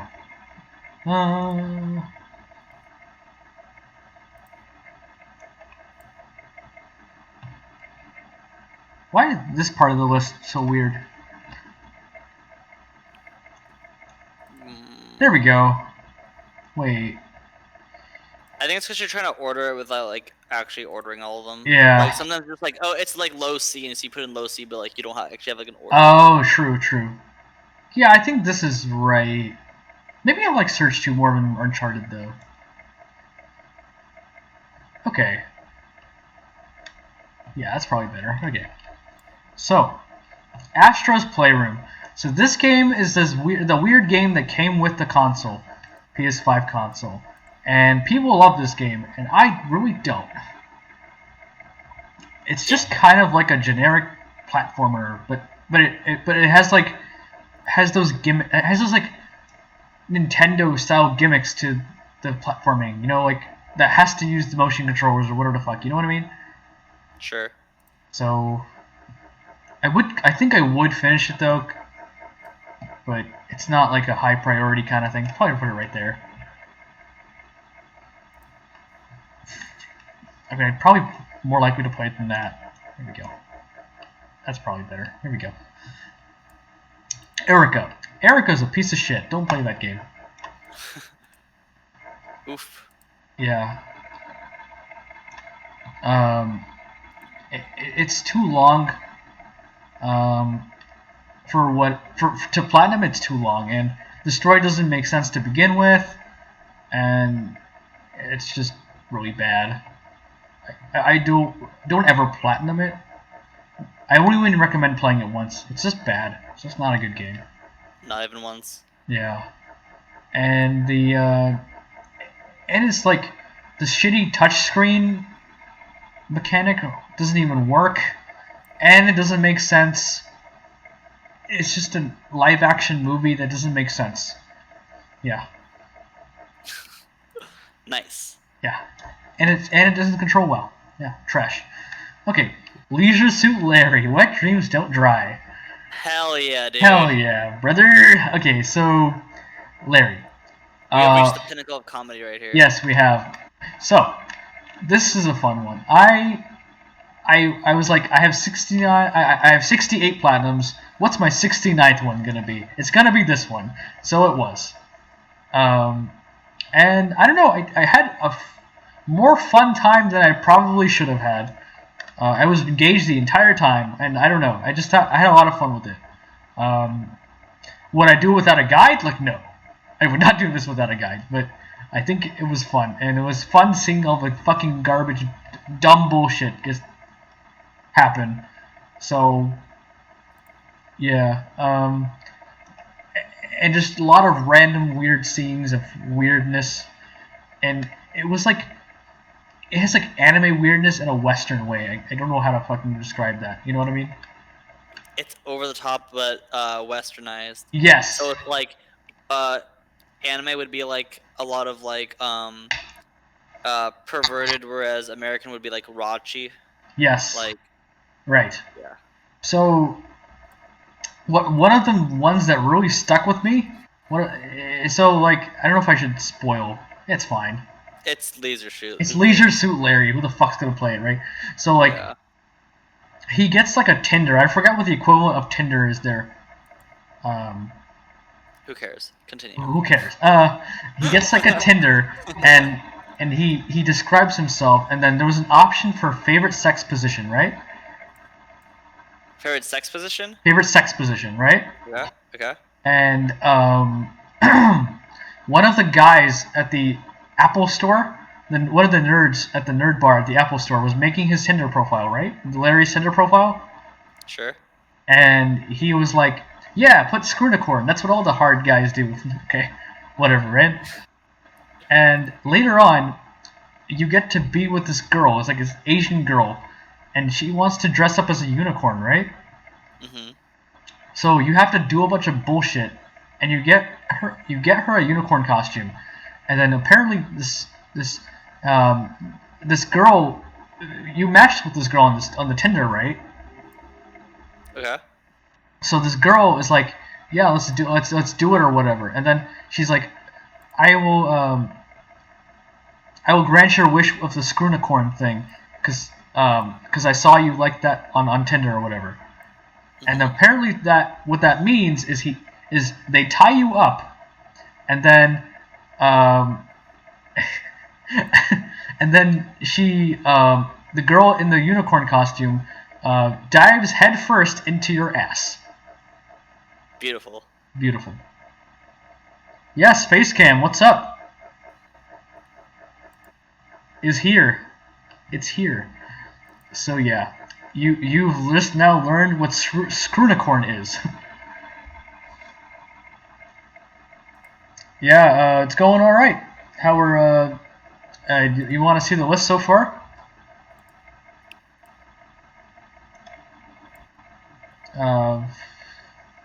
Do you want to see a bunch of bad opinions? Here you A bunch of bad opinions. Here you go. What are we rating? So this is all games I've played this year, regardless of just games I've played this year, and regardless of release date. Any game I played this year. Yeah. So, and I'm including replays just because. But yeah, I've played Dark Souls last year also. So. But yeah, Leisure Suit Larry is kind of funny, but yeah, I was really surprised at how much I enjoyed it. So I think I put that probably above Paladins actually. Okay, so Duck Souls. Duck Souls is just Diet Celeste. Cool. Yeah. Are we done? That Is that it? That's literally it. So I think I give it like a probably here C minus. So yeah, it's Diet Celeste. It's just like it's pretty easy. It just do it, play it for an hour, and you have the platinum trophy. And it's one of the shame ones, but actually kind of enjoyed it. So Diet Celeste. Nice. All right, Jedi Fallen Order. So this one, actually really enjoy this one, despite what Cyrus might tell you. It's not the worst. It's a very nice intro Dark Souls. Yeah. So it's like it's like baby's first Sekiro. But I think it has a good story on its own, and it's one of those things that kind of gave me hope, a little bit of hope, a glimmer of hope for the Star Wars franchise, because it has a good story, it has decent combat. The only thing that brought it down for me was the bugs, which were more hilarious than game breaking, to be honest. Um, and then the whole the way you backtrack, it's like a 3D Metroidvania kind of how it's structured, but the way you backtrack is just kind of abhorrent, honestly. Um, and I wish they had given you an option to fast travel when you beat the game, because maybe this might be a completionist attitude kind of thing, but going back through the areas, it was just kind of a nightmare because of getting out of the areas and getting back to your ship was just awful. Yeah. And I just if you just had the ability to fast travel between the bonfires, quote unquote, this game would have been a lot better. But as it stands, I think as a standalone story, from a standalone story perspective, I think it was very, it's paced very well in my opinion. Because you're always going from one place to another, and then it's not like you have to backtrack in ways that are like annoying, like you do for 100% completion. I think it's the way the story is structured and where everything is in the story. It's a lot better in that sense. So yeah, it is a B, a mid B for me. Okay, Resident Evil 5. I played this with Auden and I really enjoyed it. Yes, it's not your typical Resident Evil kind of affair, but it's pretty solid. And I really like the actiony Resident Evils, so this is definitely one of those I really enjoyed. So I'm gonna give it like a. I think I liked it more than Gravity Rush. Yeah, put that right there.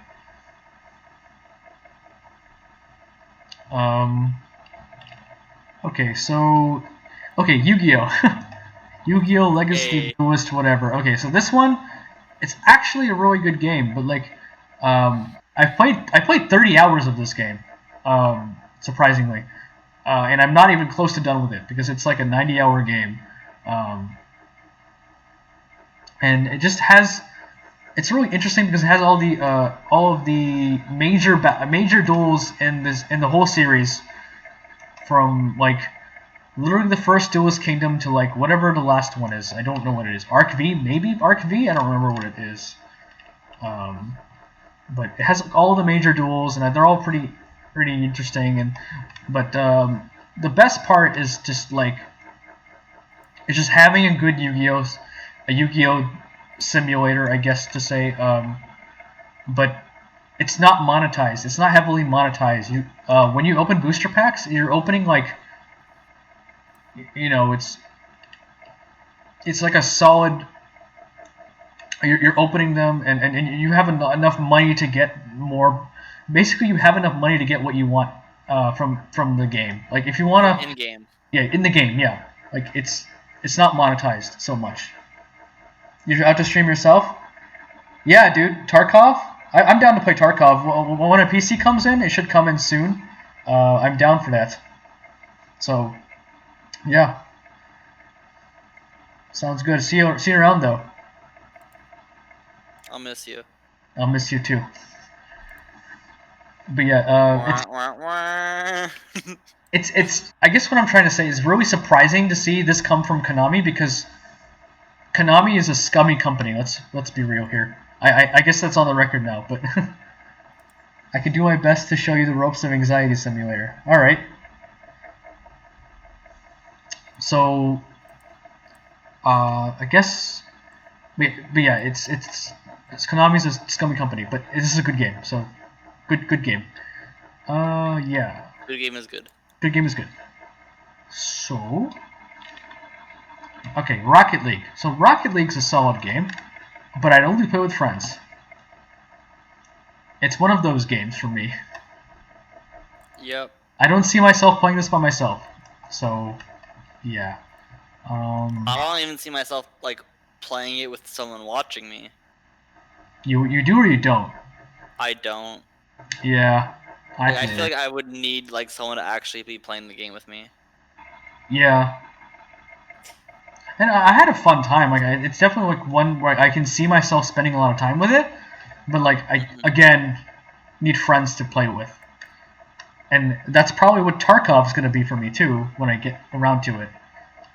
So, yeah, that's where I put Rocket League. Well, right below Larry, but after Paladins. So I think I enjoyed Rocket League more than Paladins. So. Okay, Sonic Adventure 2. So Sonic Adventure 2. I didn't play a lot of it. I just played like I think half of the hero story this year, and that's about it. So I don't know where to put it. But I have beaten this game in the past, so. But I don't think this game aged particularly well. That might be a pretty hot take. I don't know though. But yeah, I enjoy the game enough though. But I think I put that like right here or something.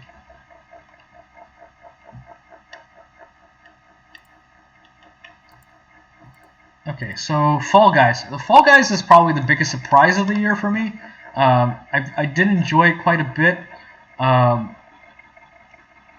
But again, one of those games you need to play with friends. So, is it probably the best multiplayer game I played this year? Probably, I think.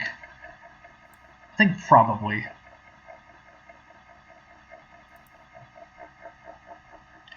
Okay. Okay, Prince of Persia. So Prince of Persia I haven't finished yet, but I think I would finish it. But the problem with Prince of Persia though is that I've not. I was trying to go for the platinum trophy, but it's so annoying for the mindset of getting the platinum trophy for this game. It's like you have to get all the collectibles, plus you have to only use the sand mechanic, the main mechanic of the fucking game. You have to use it less than 20 times throughout the entire playthrough, and it's just like. I can do it. I don't mind doing it. It's just like, I feel like I'll have less fun doing that. So, I'm just going to come back to this game. I think I'd rather play that than many of these games, actually. Yeah. Here, actually. I think I'm just going to go back and play this casually and just finish it and see how I go. But, yeah, I'm just tired of playing games to look at fucking YouTube guides and fucking going for the collectibles. I'm not a really. Yeah, the game should be probably like good enough so like you naturally find things, or like if you happen to turn the corner you find it, not like, oh, did you know that you have to like yeet yourself over this building and then like fall in like this one part of the water to find it? Yeah, I think if I enjoy the game enough, I'll go for the collectibles. But it's like, you know, I want a lot of it to be natural-ish. Like, if there's a question, like on the map, if there's like a question mark on the map, like, and I don't have to look up a fucking YouTube guide for it, I'm a lot happier about that. You know? Yeah. Yeah, I think. If that's the case, then I'm fine with it. But yeah, other than that, no. That's where Prince of Persia goes. Okay, so Call of Duty Modern Warfare Remastered. So this is the hardest of the Call of Duty campaigns that I've played. So it's also my least favorite of the three, I think, because it's harder. I just think that. I enjoyed it quite a bit, but it's not like, but like I said, like it's just harder. So I don't have a lot other than that to say about it. Like it's like doing it on veteran is just really hard. There was this one level where you have this sniper or whatever, and you have to mow down like 20 million guys, and they can kill you really fast, and you basically have to cheese it, and even cheesing it's kind of hard. So, but there's like one safe spot for it. So I had to scour every corner of the internet to like figure that out. So yeah. And then I used I used a glitch. I don't feel particularly bad about it. The Mile High Club level is like really hard. It's ridiculous. Some of it's even luck based. So I was like, yeah, let me just use the veteran glitch Oh, I beat the campaign on veteran, guys! Yay! So, Yay! so yeah, I don't feel particularly bad about using it. I might go back one day and like see if I can do it on my own, but yeah, today's not that day. So, but yeah, it's a good game otherwise. And I liked the multiplayer back then, back in the day, on the old Call of Duty, the old COD 4 it was used to be called. They took the 4 out. I don't know why, but whatever. I guess they wanted to make it. I know like this is the same thing that they did for Monster Hunter World. If you put a number like at the end of it, some people think, oh, I haven't played the first few ones, I can't play this one. Yeah, I think So what they. it's an Yeah, intimidating thing. yeah, I think it's kind of a quote unquote reboot in a way. So they wanted to. I think they wanted to just like be like, yeah, this is its own sub series of the Call of Duty, of the Call of Duties. So, but yeah, it's crazy. I played the whole trilogy this year. I didn't realize that. That's kind of crazy. Um, okay, so World War II. It was a. I haven't actually played this one in veteran, but I played a little bit of multiplayer. It has probably the worst Call of Duty multiplayer I've ever played. Um, yeah, because every single map is like a 3-lane map, and it's all boring and you know. Yeah. And I feel like every map plays the same, and it's all the guns feel the same, and I don't know. It's the worst Call of Duty by far. At least for multiplayer wise. I haven't played a lot of this one, and I haven't played any of the other ones, like Advanced Warfare. I haven't played Infinite Warfare either. But I heard don't play those. So, but yeah. Okay, and finally, Call of Duty Modern Warfare, the reboot of Call of Duty. Actually, really enjoyed this game. It's it has probably the easiest It's probably the easiest Call of Duty campaign. But I thought the gunplay and the multiplayer was really solid. So, and I liked the feeling of every gun and all of the modern graphics. Just everything comes together in this one. So, yeah, it's probably in one of. Probably put it like here. Maybe here. Yeah. So yeah, I think that completes my list. Nice. Yeah. Wow.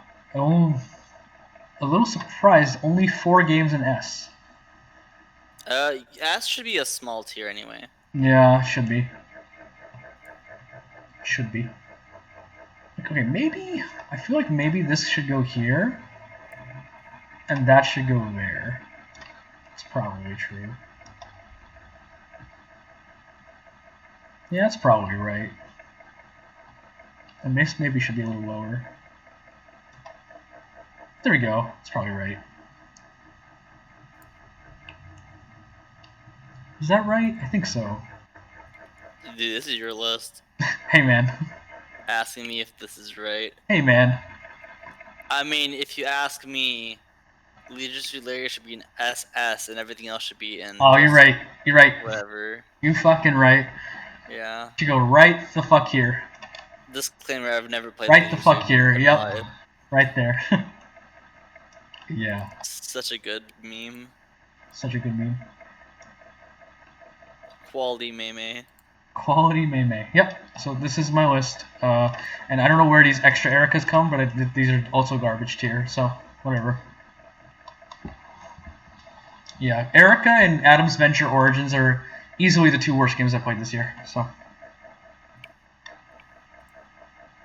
pretty easily, yeah.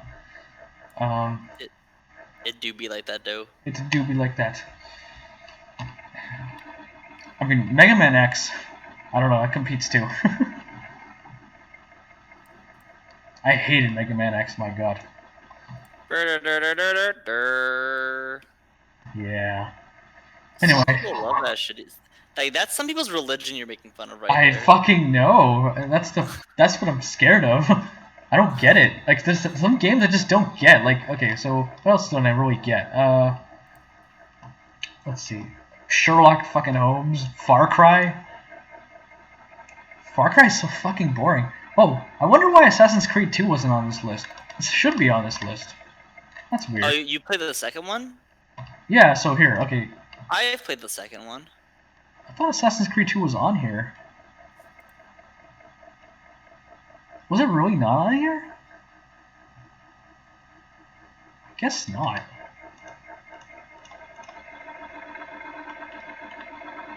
I guess it didn't make it on here. Whatever. I can show you guys my, let's see if I forgot anything. I don't think I did. Let's see.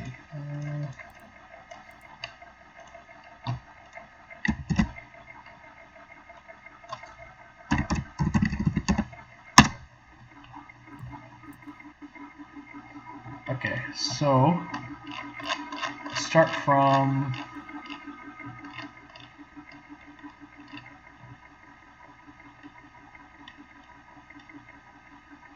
okay, so let me see if I forgot anything else.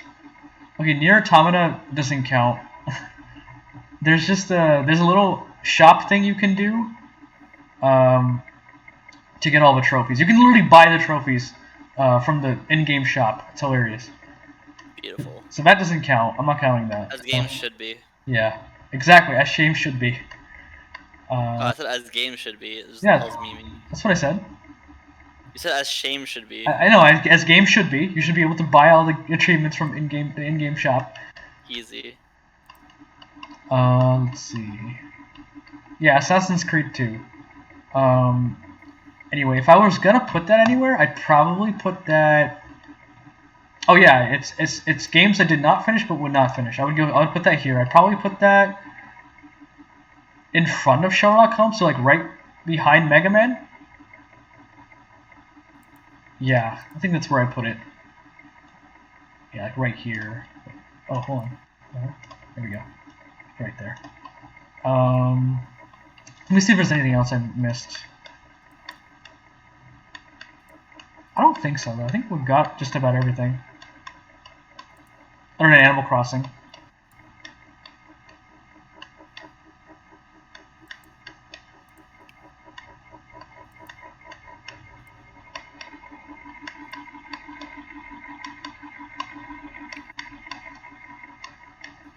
Yeah, that's everything.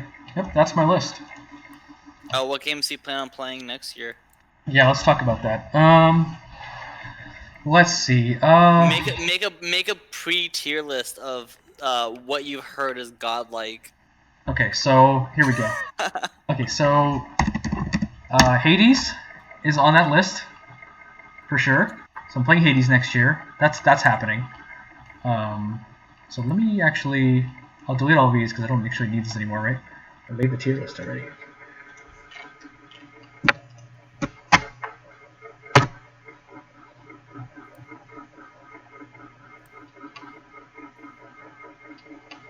Okay, so I'm gonna put Hades on this.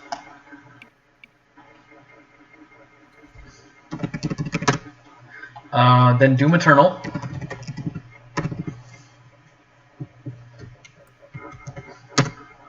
Why is Doom Eternal wallpaper a thing? What the hell? Okay, so Doom Eternal.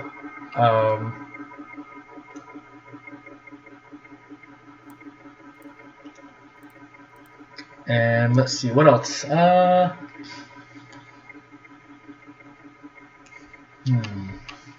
Eternal. Anything you've heard? Oh, Donut County. That's also on my. I want to play Donut County. Donut County is the best 3-minute game you'll ever play. Hell yeah. Why is it so short? Yeah. Donut County. I'll play that. County. Let's see what else. I'm not sure. I might play this before the year is over, but probably not. Sayonara Wild Hearts. I actually own this game. I heard this game was good. So I might play this one. I might play this one before the year ends. I don't know. Let's see. What else? Oh, I need to play Spider-Man, Miles Morales. Actually, let me put that. Grab that from here.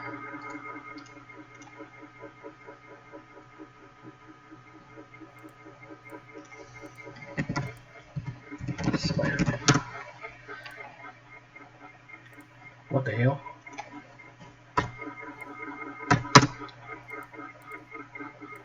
What the hell? Spider? Okay, there we go. This one.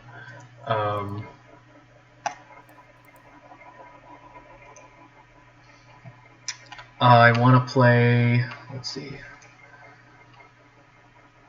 Maybe Cold War? I'm not like excited about it. Call of Duty Cold War? Sure, I don't know. I don't know. It's your list, dude. Yeah, no. You keep asking me for opinions on your list. I'm I don't like, know. Hey choose your man. list. Hey man. I want opinions on my list. List is trash. Damn. Damn. I'm just waiting for you to play more PC games. Oh, Cyberpunk. I want to play Cyberpunk next year when they fix it. When they fix it. Next year when they fix it. Yep. Let's see what else. Call of Duty Cold War. Let's see. Is that everything I'm thinking about? I don't know.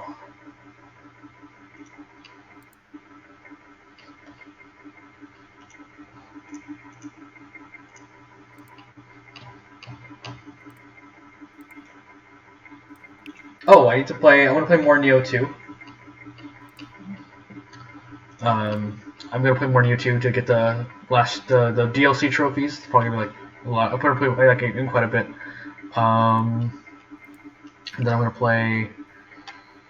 Probably gonna finish some of these games. So, oh, Dead Space 2. Dead Space 2. Yeah.